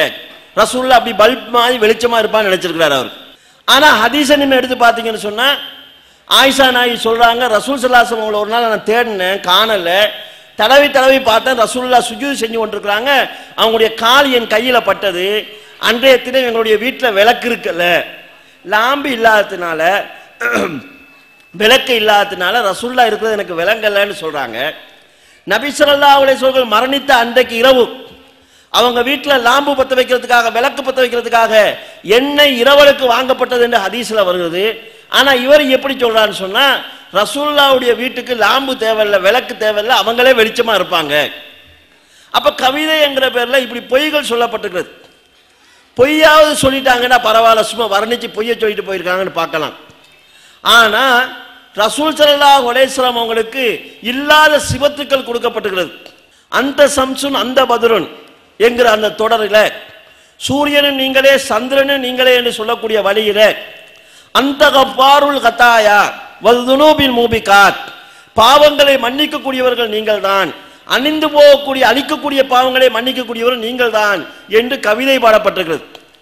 ரசூலுல்லாஹ் மன்னிச்சிருக்கிறாங்க. என்னமாய் பாவங்களை மன்னிச்சிருக்கிறாங்க? ரசூலுல்லாஹ்வுக்கு காபிர்கள் செஞ்ச பாவத்தை மன்னிச்சிருக்கிறாங்க, ஏசுனத்தை மன்னிச்சிருக்கிறாங்க, அடிச்சதை மன்னிச்சிருக்கிறாங்க. இந்த மன்னிப்பு வேற, மனிதன் மனிதனுக்கு செய்யற மன்னிப்பு. அல்லாஹ் மன்னிக்கிற மாதிரி மன்னிக்கிறது இருக்குது, அது மனுஷன் செய்யலாமா? நீங்க சாராயம் குடிச்சதை நான் மன்னிக்கலாமா? நீங்க விபச்சாரம் செய்ததை நான் மன்னிக்கலாமா? அது என்னுடைய மன்னிப்புக்கு உட்பட்டது கிடையாது. நீங்க எனக்கு ஏசுனதை நான் மன்னிக்கலாம், ஏன்னா எனக்கு ஏசுறீங்க, நான் உங்களை மன்னிக்கிறேன். நீங்க எனக்கு அடிச்சிட்டீங்க, சரி நீங்க அடிச்சதை நான் மன்னிச்சிட்டேன்னு சொல்லலாம். இந்த மன்னிப்பு மனிதன் மனிதனுக்கு செய்யற மன்னிப்பு. இவங்க என்ன செய்வாங்கன்னா, குர்ஆன்லையும் ஹதீஸ்லையும் ரசூலுல்லாஹ் மன்னிச்சாங்கன்னு வரக்கூடிய செய்திகளை எடுத்து வச்சுக்கொண்டு, அப்ப ரசூலுல்லாஹ் மன்னிக்கக்கூடியவங்க தானே கேட்பாங்க.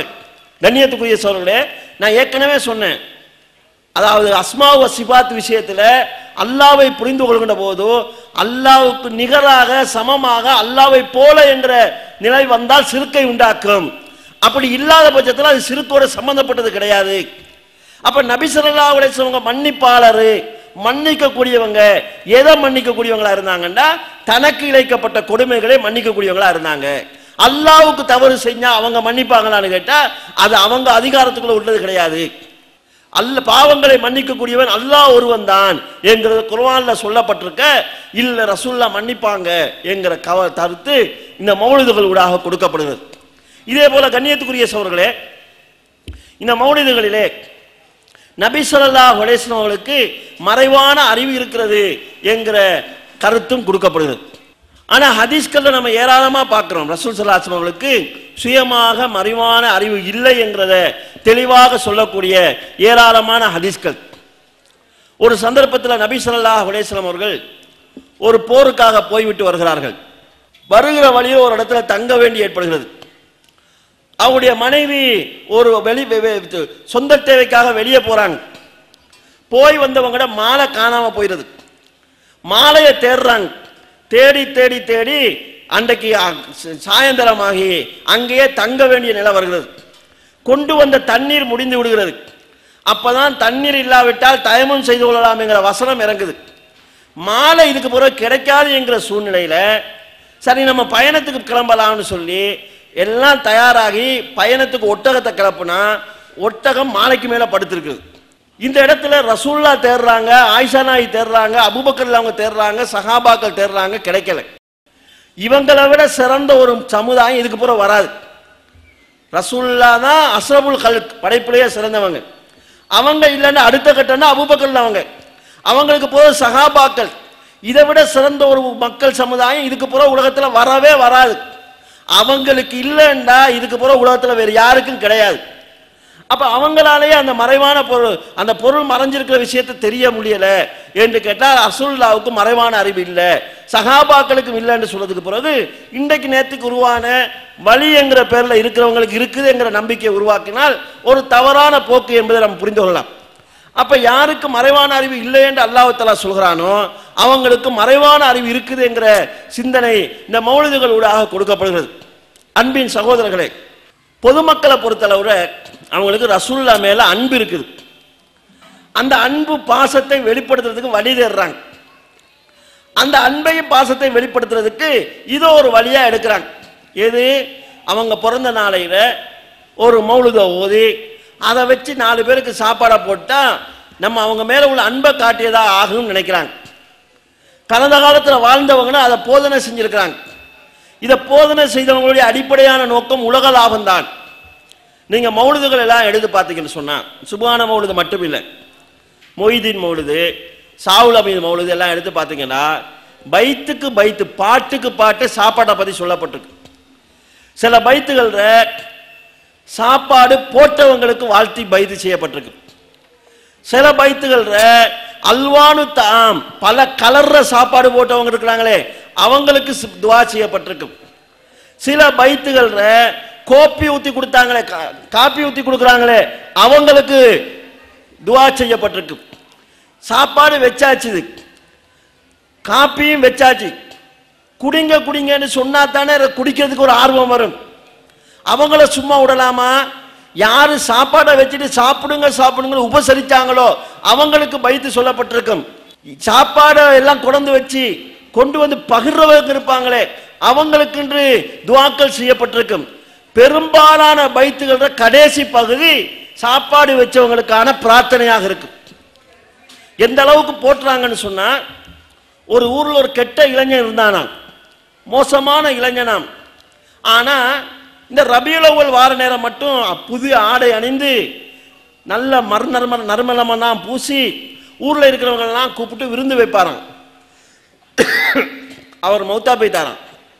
அவன் தான் கெட்டவனாச்சு. யாருமே போகலையே அவன் ஜனாசாவுக்கு. ஏன் போறாங்க? சாப்பாடு கூப்பிட்டா போவாங்க, ஜனாசாக்கு கூட போக வேண்டிய என்ன தேவை அவங்களுக்கு வருது. ஒருத்தருமே போகலையா. அவங்களுக்கு கனவுல சொல்லப்படுகிறதாம், எனது வழிகளில் ஒரு வழி மரணிச்சிருக்கிறாரு, நீங்க போய் அவரை பாருங்கன்னு சொன்னாங்க. அதுக்கு பிறகு அடக்குனாங்களாங்கிட்டு அந்த மௌலிதிலேயே சம்பவம் சொல்லப்படுது. நீ தொலாட்டியும் பரவாயில்ல, கெட்டவனா இருந்தாலும் பரவாயில்ல, மௌலிது ஓதி சொன்னா இதெல்லாம் கிடைச்சிடும். இதனாலதான் இந்த சமுதாயத்தில் இருக்கக்கூடிய சில தனவந்தர்கள், பணக்காரங்க எல்லா வகையான ஹராமான வழியிலையும் பொருள் தேடுவாங்க. நீங்க பெரும்பாலும் இந்த தரீக்காக்கள் இதுல இருக்கக்கூடிய முக்கியமானவங்களை பாத்தீங்கன்னா பெரிய பணக்காரனா இருப்பாங்க, ஹராமான வழியில பொருள் தேடுவாங்க. கரெக்டா இந்த வேலைகளை மட்டும் செஞ்சுக்குவாங்க. செஞ்சுட்டு நமக்கு அல்லாஹ்வுடைய அருள் கிடைக்கும் நம்புறாங்க. கண்ணியத்துக்குரிய சகோதரர்களே, நபி ஸல்லல்லாஹு அலைஹி வஸல்லம் அவர்கள் மீது நேசம் இருந்தால், அவங்க மேல பாசம் இருந்தால் என்ன செய்ய வேண்டும் என்று குர்ஆன் சொல்கிறது. குர்ஆன்ல அல்லாஹ் தஆலா நபியை பார்த்து சொல்கிறான், நபியை இந்த மக்களை பார்த்து நீங்கள் சொல்லுங்கள், இன் குன்தும் துஹிப்பூன் அல்லாஹ், நீங்கள் அல்லாஹ்வை விரும்பினால், ஃபத்தபிஊனி, என்னை பின்பற்றுங்கள், யுஹ்பிபுக்குமுல்லாஹ், அல்லாஹ் உங்களை நேசிப்பான், வ யக்ஃபிர் லக்கும் மின் துனூபிக்கும், உங்களுடைய பாவங்களையும் அல்லாஹ் மன்னிப்பான். உங்களுக்கு அல்லாஹ்வுடைய நேசம் வேணுமாக இருந்தால் என்ன பின்பற்றுவதுதான் அதுக்குரிய வழி என்று ரசூல் ஸல்லல்லாஹு அலைஹி வஸல்லம் சொல்கிறார்கள். சொல்லுமாறு அல்லாஹ் தஆலா சொல்கிறான். ஆக கண்ணியத்துக்குரிய சகோதரர்களே, இந்த மௌலிதை ஓதுறதுனால எந்த பாக்கியத்தை நீங்க பெற முடியாது. ஒரு கவிதை என்கிற வழியில நம்ம சும்மா பாட்டு படிக்கிற மாதிரி படிச்சுட்டு போறதாக இருந்தா கூட பிழையான கருத்து இல்லைன்னா சும்மா படிச்சுட்டு போயிடலாம். இந்த குர்ஆனை ஓதுங்கள், ஒரு எழுத்துக்கு 10 நன்மைன்னு ரசூலுல்லாஹ்வே உறுதி தாராங்க. எந்த அளவுக்கு உறுதி தாராங்கன்னு சொல்லி சொன்னா, பலா அக்கூலு அலிஃப் லாம் மீம் ஹர்ஃபுன், அலிஃப் லாம் மீம் என்பதை ஒரு எழுத்து என்று நான் சொல்ல மாட்டேன். அலிஃபுன் ஹர்ஃபுன் வ லாமுன் ஹர்ஃபுன் வ மீமுன் ஹர்ஃபுன். அலிஃப் என்பது ஒரு எழுத்து, லாம் என்பது ஒரு எழுத்து, மீம் என்பது ஒரு எழுத்து. அலிஃப் லாம் மீம் சொன்னா 30 நன்மை கிடைக்கும், நீங்க ஓதுங்க என்று ரசூல் ஸல்லல்லாஹு அலைஹி வஸல்லம் சொல்றாங்க. உங்களுடைய வீடுகளை மையவாடிகளாக நீங்கள் ஆக்கி விடாதீர்கள். எந்த வீட்டில் சூரத்துல் பக்ரா ஓதப்படவில்லையோ, ஓதப்படுகிறதோ அந்த வீட்டை விட்டு சைத்தான் வெருண்டோடுகிறான் என்று ரசூல் ஸல்லல்லாஹு அலைஹி வஸல்லம் சொல்றாங்க. வீட்டில் நீங்க குர்ஆனை ஓதுங்க. இந்த மௌலிதுங்கிறது மனிதனால உருவாக்கப்பட்டது, யாரால உருவாக்கப்பட்டதுங்கிறது கூட தெரியாது, இஸ்லாத்தின் எதிரிகளால உருவாக்கப்பட்டது. அதை படிக்கிறதுனால எந்த நன்மையும் கிடைக்காது, பாவம் பதியப்படுகிறது. எனவே கண்ணியத்துக்குரிய சகோதரர்களே, இந்த ரபீஉல் அவ்வல் வந்தா மௌலிதின் மூலமாக நீங்க அன்பை வெளிப்படுத்த முற்பட்டீங்கன்னு சொல்லி சொன்னா அது மார்க்கத்துக்கு முரணானது, மார்க்கத்தில் இல்லாதது, உங்களுடைய அமல்களை அழிக்கக்கூடிய அளவுக்கு பாவம் பொதிந்தது என்கிற ஒரு அடிப்படையை நீங்கள் புரிந்து கொள்ள வேண்டும். உங்களுக்கு ரசூலுல்லா மேல இருக்கக்கூடிய அன்பை அவருடைய வாழ்க்கையை படிப்பதன் மூலமாக நீங்க காட்டுங்க. நமக்கு யாரை மீளாத நேசம் வந்தா அவரை பத்தி அறிஞ்சு கொள்ள முயற்சி செய்கிறோம். இன்றைக்கு சாதாரணமாக கிரிக்கெட் விளையாடுறவங்களுக்கு கிரிக்கெட் வீரனை பற்றி நல்லா தெரியுது. சினிமா மேலே ஆர்வம் உள்ளவனுக்கு அவங்க யார் மேலே ரசிகத்தோடு இருக்கிறாங்களோ அவனை பற்றிய விவரங்கள் தெரிய வருது. அவனில் உள்ள துறைக்கு ஏற்ற மாதிரி விளங்கிக்கிறான். ரசூல்லா மேலே நமக்கு ஆர்வம் இருக்குது, ரசூல்லாட வாழ்க்கையை நம்ம படிக்கிறது இல்லைன்னு சொன்னால் அது உண்மையான ரசூல்லா மேலே உள்ள அன்பாக இருக்காது. எனவே ரசூல்லா மேலே உங்களுக்கு இருக்கக்கூடிய அன்பை வெளிப்படுத்தும் மூலமாக ரசூலுல்லாஹி ஸல்லல்லாஹு அலைஹி வஸல்லம் வாழ்க்கையை படியுங்க.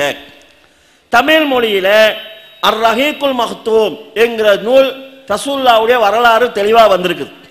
அதனுடைய முன்பகுதி உங்களுக்கு தேவையில்லாமல் இருக்கலாம், அரபு நாட்டு சூழல், கலாச்சாரம், அவங்க எப்படி வாழ்ந்தாங்கன்றது. சரி, ரசூலுல்லாஹ்வுடைய வாழ்க்கையிலிருந்து நீங்கள் அதை படிக்கலாம். நபி ஸல்லல்லாஹு அலைஹி வஸல்லம் நேர்முக வர்ணனை என்கிற ஒரு புத்தகம் தமிழில் இருக்குது. இமாம் திருமிதி ரஹ்மத்துல்லாஹி அவர்கள் எழுதியது சமாயிலு திருமதிங்கிறது அந்த அரபு மொழி, தமிழில் வந்திருக்கிறது. அதை எடுத்து நீங்க படிக்கலாம். ரசூலுல்லாஹ்வுடைய குண இயல்புகள், அவங்களுடைய தோற்றம், அமைப்பு எப்படி இருந்ததுங்கிறத நீங்க படிக்கலாம். நபி ஸல்லல்லாஹு அலைஹி வஸல்லம் அவர்கள் பல சந்தர்ப்பங்களில் பல தலைப்புகளுக்கு ஏற்ப பேசின சொன்ன ஹதீஸ்கள், ஹதீஸ் நூல்கள் தமிழில் வந்திருக்குது. தனி தலைப்புகளாக பார்க்கறது உங்களுக்கு சிரமமாக இருக்கும்னு சொல்லி சொன்னா ரியாலு சாலிஹீன் என்கிற ரசூல் ஸல்லல்லாஹு அலைஹி வஸல்லம் அவர்கள் பல்வேறுபட்ட ஒழுக்கத்தோடு சம்பந்தமாக பேசிய ஹதீஸ்கள் இருக்குது. அதை நீங்க வாசிக்கலாம். ரசூலுல்லாஹி ஸல்லல்லாஹு அலைஹி வஸல்லம் மேல உள்ள அன்பை வெளிப்படுத்தும் மூலமாக உங்களுடைய குழந்தைகளுக்கு ரசூலுல்லாஹ்வுடைய வாழ்க்கையை கற்றுக் கொடுக்கலாம்.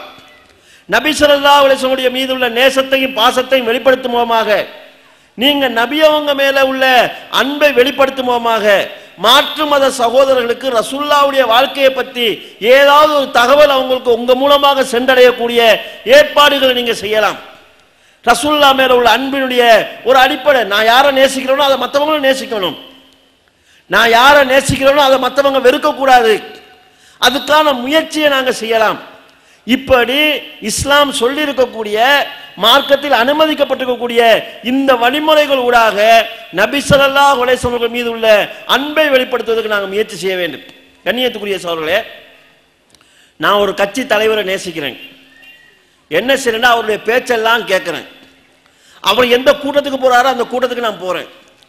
அவர் ஏதாவது சட்டம் போட்டா அதை நான் மக்களுக்கு சொல்றேன். அவர் ஏதாவது அறிக்கைகள் விட்டா அந்த அறிக்கையை நான் பரப்புறேன். இப்படியெல்லாம் செய்யக்கூடிய நான் ரசூலுல்லாவை நேசிக்கிறேன்னு சொல்றேன், ரசூலுல்லாவை பத்தி படிக்கிறது இல்லை, அவங்க என்ன சொன்னாங்கன்னு பார்க்கறது இல்லை, ஒரு ஹதீஸ் கிடைச்சா 4 பேருக்கு சொல்லணும்னு எண்ணம் கிடையாதுன்னு சொன்னா நான் எப்படி ரசூலுல்லாஹ் மேல அன்பு வச்சவன் நான் சொல்ல முடியும்? அவங்க மேல நான் பற்று வைத்திருக்கிறேன், பாசம் வைத்திருக்கிறேன் எப்படி சொல்ல முடியும்? நபி அவர்கள் மீது உள்ள அன்பினுடைய இன்னொரு வெளிப்பாடு இருக்கிறது, முடிந்தவரை அவரை பின்பற்றுவது. சஹாபாக்கள் சிலர் இருந்தாங்க, ரசூலுல்லாஹ் என்ன செஞ்சாங்களோ அதை அப்படியே செய்யணும்னு பார்ப்பாங்க. மார்க்க விஷயத்தில் செய்யறது நமக்கு கட்டாயம். உலக விஷயங்களை பொறுத்தளவு நம்ம அவங்க செஞ்சதை அப்படியே செய்யணும் கட்டாயம் கிடையாது. இப்னு உமர் இல்லை அவங்க போன்றவங்க இப்போ அங்கே எப்படின்னு வானா, ரசூலுல்லாஹ் ஒரு பயணம் போகிற நேரத்தில் ஒரு டைமில் தங்குறதுக்கு ஒரு இடத்த ஒதுக்கியிருப்பாங்க. இவர் பயணம் போனால் எங்கே நபி அவங்க தங்குனாங்களோ அதே இடத்துல தங்குவாங்க, எங்கே ரசூலுல்லாஹ் சிறுநீர் கழிச்சாங்களோ அதே இடத்துல போய் சிறுநீர் கழிப்பாங்க. ஏன்னு கேட்டால் ரசூலுல்லாஹ்வை அப்படி எவ்வளவுக்கு பின்பற்ற முடியுமோ அவ்வளவு பின்பற்றணும்னு நினைக்கிறாங்க. அப்போ ரசூலுல்லாஹ் ஒருவர் மேலே அன்பினுடைய வெளிப்பாடு என்னன்னா அவரை போல நான் இருக்கணும்னு நினைக்கிறது. எனக்கு ஒருவரை பிடிச்சிச்சின்னு சொன்னால் அவர் பேசுகிற மாதிரி நான் பேசுகிறேன், அவருடைய ஸ்டைலில் நான் இருக்கிறேன், அவரை மாதிரி உடுக்க ஆரம்பிக்கிறேன். எனக்கு ஒரு நடிகனை பிடிச்சா அவனை மாதிரி தலை வாரிக்கிறேன், ஒரு நடிகனை பிடிச்சா அவனை போல நம்ம தாடி வச்சுக்கிறேன்னு சொல்லி சொன்னா ரசூலுல்லாஹ் மேல அன்புள்ள நம்ம நபி ஸல்லல்லாஹு அலைஹி வஸல்லம் சுன்னத்தை பேணுவதன் மூலமாகத்தானே இந்த அன்பை நாங்கள் வெளிப்படுத்த முடியும். ரசூல் ஸல்லல்லாஹு அலைஹி வஸல்லம் சுன்னாவை நம்ம பேண மாட்டோம், அதுக்கு மாற்றமாக இருப்போம்னு சொல்லிட்டு நம்ம ரசூல்லா மேல அன்பா இருக்கிறோம்னு சொன்னா அது போலியான ஒரு அன்பாக, போலியான ஒரு வார்த்தையாக ஆகிவிடுமா இல்லையா? எனவே கண்ணியத்துக்குரிய சகோதரர்களே, ரசூல் ஸல்லல்லாஹு அலைஹி வஸல்லம் மீது அன்பு வைக்கிறோம் என்கிறது வெறுமனே இந்த மௌலிதுகளால உருவாகக்கூடிய ஒன்று கிடையாது. இது அவங்க மேல நம்ம வெறுப்பை வெளிப்படுத்தக்கூடிய ஒரு வழிமுறை. ஏண்டா அவங்க எதை வேண்டாம் என்று சொன்னாங்களோ அதை செய்யக்கூடிய ஒரு வழிமுறை. நபி ஸல்லல்லாஹு அலைஹி சொன்னார்கள், லா தத்ரூனி கமா அத்ரத்தி நஸாரா ஈஸா இப்னு மரியம், கிறிஸ்தவர்கள் மரியம் அலைஹிஸ்ஸலாம் அவர்களை எல்லை மீறி புகழ்ந்தது போன்று நீங்கள் என்னை எல்லை மீறி புகழ்ந்து விடாதீர்கள். நான் அல்லாஹ்வுடைய அடிமை என்றும் அல்லாஹ்வுடைய தூதர் என்றும் சொல்லுங்க என்று ரசூல் ஸல்லல்லாஹு அலைஹி வஸல்லம் எல்லை மீறி வரம்பு மீறி புகழ்வதை தடுக்கிறாங்க. ஒரு கல்யாண வீட்டில் ரசூல்லா இருக்கிறாங்க. அந்த கல்யாண வீட்டுக்கு வர்றாங்க. அந்த வீட்டில் சில சிறுமிகள் பாட்டு படிச்சுட்டு இருக்கிறாங்க. அவங்க போர்க்களம் பற்றி படிச்சுட்டு இருக்கிறாங்க. ரசூலுல்லாஹி ஸல்லல்லாஹு அலைஹி வஸல்லம் வர்றதை கண்டதும் வஃபீனா நபியுன் யாரிஃபு மாபி கதீன், நாளை என்ன நடக்கும் என்பதை இன்றே அறியக்கூடிய நபி என்னிடத்தில் இருக்கிறாருன்னு சொல்றாங்க. சின்ன பிள்ளைங்க ரசூல் ஸல்லல்லாஹு அலைஹி சொல்றாங்க, இதை விட்டுருங்க, இதற்கு முன்னால எதை படிச்சீங்களோ அதை படிங்கன்னு சொல்றாங்க. இப்ப இன்றைக்கு ரசூல்லா இருந்தாங்கடா மௌலித ஓதுங்கன்னு சொல்லுவாங்களா விடுங்கன்னு சொல்லுவாங்களா? இது ரசூல் ஸல்லல்லாஹு அலைஹி வஸல்லம் அது எல்லை மீறி புகழக்கூடிய அம்சத்தில் இருக்கக்கூடியது. வணக்கமாக ஆக்கி செய்யப்படுகிறது. தொழுகை போன்ற வணக்கங்களை விட அதிக முக்கியத்துவம் கொடுத்து செய்யப்படுகிறது. எனவே கண்ணியத்துக்குரிய சகோதரர்களே, இது மார்க்கத்தால் புறக்கணிக்கப்பட்ட ஒரு வழிமுறை. இந்த வழிமுறையில் சென்று எங்களுடைய பணத்தையும் நேரத்தையும் ஈமானையும் நாங்கள் பழிவெடுத்துக் கொள்ளக்கூடாது. பொதுமக்களை பொறுத்தளவு தெளிவான ஒரு நிலையில் இருக்கணும். மார்க்கத்தில் எது சொல்லப்பட்டிருக்கிறதோ அதை செய்யுங்க. சொல்லப்படாத விஷயங்களை செஞ்சு உங்களை நீங்க டயர்டாகி கொள்ள வேண்டிய அவசியம் கிடையாது. செய்யற வேலைக்கு மறுமையில கூலி கிடைக்குமா, அல்லாஹ் இடத்துல அங்கீகாரம் கிடைக்குமா, இதை பாருங்க. உலமாக்களை பொறுத்தளவுல அவங்கள சிலர் பொழைப்புக்காக சில வேலைகளை செய்யறாங்க. அவங்களுக்கு பள்ளியில கொடுக்கக்கூடிய ஊதியம் என்கிறது வாழ்க்கை நடத்துவதற்கு தகுதியானதல்ல. சிலர் கஷ்டமான நிலையில் இருக்காங்க. அந்த கஷ்டமான நிலையின் காரணமாக வெளிவருவாய்க்கான சில வேலைகளை அவங்க செய்ய வேண்டிய நிர்பந்தத்துக்கு ஆளாகிறாங்க. உலமாக்களை பொறுத்தளவில் என்ன நினைக்கணும்னு சொன்னா, அப்படித்தான் பொழைக்கணும்னு நீங்க நினைச்சிட்டீங்கன்னு சொன்னா களவெடுத்து பொழைங்க, பிரச்சனை இல்லை, உங்களோட உங்க பாவம் போயிடும். கொள்ளை அடிச்சு பொழைங்க, உங்களோட போயிடும். ஆனா மார்க்கத்தின் பேர்ல செஞ்சு பொதுமக்களையும் வழி கெடுக்க வேண்டிய தேவை கிடையாது. இப்படி பார்த்தா இந்த கொள்ளை அடிக்கிறவன், அதாவது மதுபானம் கடத்துறவன் எல்லாம் நல்லவன் சொல்லிடலாம். ஏன்னா அவனோட போயிருந்த பிரச்சனை. மார்க்கத்தை சொல்லி மக்களை ஏமாத்தி நன்மைங்கிற பேர்ல தீமையை செய்ய வைக்கக்கூடிய ஒரு நிலைக்கு ஆளாகக்கூடாது. அப்படித்தான் நிர்பந்திச்சு தான் அந்த நிலைக்கு நீங்க ஆகுறீங்கன்னு சொன்னா அந்த நிலையை விட்டு வெளியே வாங்க. அது உங்களுக்கு இம்மைக்கும் மறுமைக்கும் பாதுகாப்பாக இருக்கு. அல்லாஹ் தஆலா உங்களுடைய வாழ்க்கையில பரக்கத்தை உண்டாக்குவான். ஹலாலான முறையில நல்ல முறையில உழைச்சி வாழணும் இன்னைக்கு வந்தீங்கன்னு சொல்லி சொன்னால் நிச்சயமாக அல்லாஹ் தஆலா தான் ரிஸ்க் இழக்கிறவன். இந்த மக்கள் போடுகிற பிச்சையில தான் நீங்க வாழ வேணுங்கிற அவசியம் கிடையாது. உண்மையான இல்மு உங்கள்கிட்ட இருக்குமாக இருந்தால் யர்பஉல்லாஹு அல்லதீன ஆமனு மின்கும் வல்லதீன ஊத்துல் இல்ம தரஜாத், யார் ஈமான் கொள்கிறீர்களோ, யார் இல்மை பெற்றிருக்கிறீர்களோ அவர்களுடைய தரஜாவை அல்லாஹ் உயர்த்துவான். எனவே பள்ளிகளில் இருக்கிறோம் என்கிறதுக்காக மார்க்கத்துக்கு முரணாக மக்களை வழிநடத்தி அதன் மூலமாக நீங்க பொழைப்பு நடத்த வேண்டும் என்று ஒரு நாள் நினைக்காதீர்கள். அது ஒரு ஹலாலான உணவாகவும் இருக்காது. அந்த ஹராமான உணவை கொண்டு வந்து உங்களுடைய குழந்தைகளையும் மனைவிகளையும் நீங்க உருவாக்கவும் வேண்டாம். எனவே அதுதான் உங்களுடைய வாழ்க்கைக்கு தவறுக்கு இந்த வழிக்கு போகுதுன்னு சொன்னால் அந்த தவறில் இருந்து முதலாவது விடுபட்டு வாங்க. நிச்சயமா அல்லாஹ் தஆலா உங்களை கைவிட மாட்டான். இன்னைக்கு சாதாரண பொதுமக்கள் வட்டி கூடாது என்று சொல்லி கல்வி கட்டி வங்கியில வேலை செய்யக்கூடிய பாமர மக்கள் கூட வட்டி கூடாது என்று விளங்கி தொழிலை விட்டு உதறி தள்ளிட்டு வரான். அல்லாஹ் தஆலா வந்ததுக்கு பிறகு அவன் எடுத்த மாச சம்பளத்தை விட அதிகமா உழைக்கக்கூடிய வாய்ப்பை கொடுக்கிறான். எனவே உலமாக்கள் நமக்கு நிர்வாகம் கவனிக்கிறது இல்லை, முறையா சம்பளம் தருது இல்லை, நமக்கு என்ன வேற வழி இல்லையா, நம்மளோட புள்ள குட்டிகளை நம்ம எப்படி பார்க்கறதுங்கிற நிலையில ஹராமான வழியில மக்களை வழி நடத்திடாதீங்க. பொதுமக்களை பொறுத்தளவுல உலமாக்கள் சொன்னாலும் இருக்கிறத சொல்றாங்களா, இது அல்லாஹ் ரசூலால காட்டி தரப்பட்டிருக்கிறதா? சுன்னத் வல் ஜமாத் ரசூலுல்லாஹ்வுடைய சுன்னாவுல ஜமாத் என்று சொல்லக்கூடிய சஹாபாக்களுடைய வழிமுறையில இது இருந்துச்சா என்று பாருங்க. அவங்க சுன்னாவுல இல்ல, சஹாபாக்கள் நடைமுறையில இல்லை என்று சொன்னால் அது சொர்க்கம் போறதுக்கு அப்பாற்பட்ட ஒரு வழிமுறை. சொர்க்கம் போற வழிமுறைன்னு சொன்னால் ரசூலுல்லாஹ்வுடைய வாழ்க்கையில சஹாபாக்களுடைய வாழ்க்கையில இருந்திருக்கும். அதுக்கு பின்னால வந்ததுன்னு சொன்னா சொர்க்கத்துக்கு போற வழி இல்லை என்கிற தெளிவை நீங்கள் பெற்றுக்கொள்ளுங்கள். எனவே கண்ணியத்துக்குரிய சகோதர சகோதரிகளே, லா இலாஹ இல்லல்லாஹ் என்ற இந்த கலிமாவுடைய விளக்கத்தை நாம் முழுமையாக சரியாக புரிந்து கொள்ள வேண்டும். அந்த விளக்கத்தை முழுமையாக மனசுல ஆழமாக பதிய வைப்பதற்காகத்தான் ரசூல் ஸல்லல்லாஹு அலைஹி வஸல்லம் அவர்கள் தங்களுடைய பிரச்சாரத்தில் நீண்ட காலத்தை செலவழிச்சிருக்கிறாங்க. கலிமாவினுடைய ஒரு அடிப்படையை மட்டும் ஏற்றுக்கொண்டு நம்ம பூரண முஸ்லீமாக ஆகிவிட முடியாது. படைத்தவன் பாதுகாப்பவன் அல்லாஹ் என்று நம்பினா மட்டும் போதாது. வணக்கங்கள் அனைத்தும் அல்லாஹ் ஒருவனுக்காக செய்யப்பட வேண்டும். அல்லாஹ்வுடைய சிவத்துக்கள் பண்புகளில் யாரையும் அல்லாஹ்வுக்கு இணையாக சமமாக நிகராக ஆக்கிவிடக்கூடாது. படைப்புகளுடைய தன்மைக்கு அல்லாஹ்வை இறக்கிறவும் கூடாது, அல்லாஹ்வுடைய தன்மைக்கு படைப்புகளில் யாரையும் உயர்த்தி விடவும் கூடாது. இஸ்லாத்தை பொறுத்தவரை அந்த நிலை வந்துவிடக்கூடாது என்கிறதுல கடுமையான கரிசனைகள் காட்டி ரசூல் ஸல்லல்லாஹு அலைஹி வஸல்லம் அவர்கள் நிறைய வரையறைகளையும் தடைகளையும் போட்டிருக்கிறாங்க. இந்த தெளிவோட கலிமாவை விளங்கி கொள்கையில் நாம் உறுதியாக இருக்க வேண்டும். மார்க்கத்துக்கு முரணான இணை வைத்தலை உண்டுவிடக்கூடிய எல்லா வகையான செயல்களை விட்டும் நாம் நம்மை பாதுகாத்துக் கொள்ள வேண்டும். இந்த தெளிவை பெறுவதற்கு பொதுமக்களை பொறுத்தளவுல குர்ஆன் ஹதீஸை சொல்லக்கூடிய உலமாக்களுடைய உரைகளை கட்டாயம் கேளுங்க. ஒரு தரப்பு சொல்லக்கூடிய செய்திகளை மட்டும் கேட்டு அதிலேயே இருந்து மௌத்தா பைத்திரன்னு சொன்னா மீண்டும் வந்து நம்மளை திருத்திக் கொள்றதுக்கு வாய்ப்பு கிடைக்காது. உலகத்தில் ஒரு நஷ்டம் ஏற்பட்டா நம்மளை மீள் பரிசீலனை செஞ்சு கொள்ளலாம், இழந்த நஷ்டத்தை மீள பெறுவதற்கு முயற்சி செய்யலாம். தவறான ஒருவருடைய வார்த்தையை கேட்டு அதிலேயே இருந்து மௌத்தாகிட்டோம்னு சொன்னா திரும்ப எங்களை மாற்றிக்கொள்வதற்கு அல்லாஹ் வாய்ப்பு தர போறது கிடையாது. எனவே எல்லா தரப்பு உலமாக்களுடைய உரைகளையும் கேளுங்க. குர்ஆன் ஹதீஸை பேசக்கூடிய உலமாக்களுடைய உரைகளை உன்னிப்பாக கேட்டு உள்ள நல்ல விஷயங்களை புரிந்து ஏற்றுக்கொள்ள நீங்க முன்வாருங்க. அதுதான் உங்களுடைய இன்மையினுடைய மர்மையினுடைய வெற்றிக்கு வழியாக இருக்கும். இந்த வேண்டுதலை உங்களிடத்தில் முன்வைத்து எனது இந்த உரையை நான் நிறைவு செய்கிறேன். வாஹிரு தௌவானா அல்ஹம்துலில்லாஹி ரப்பில் ஆலமீன்.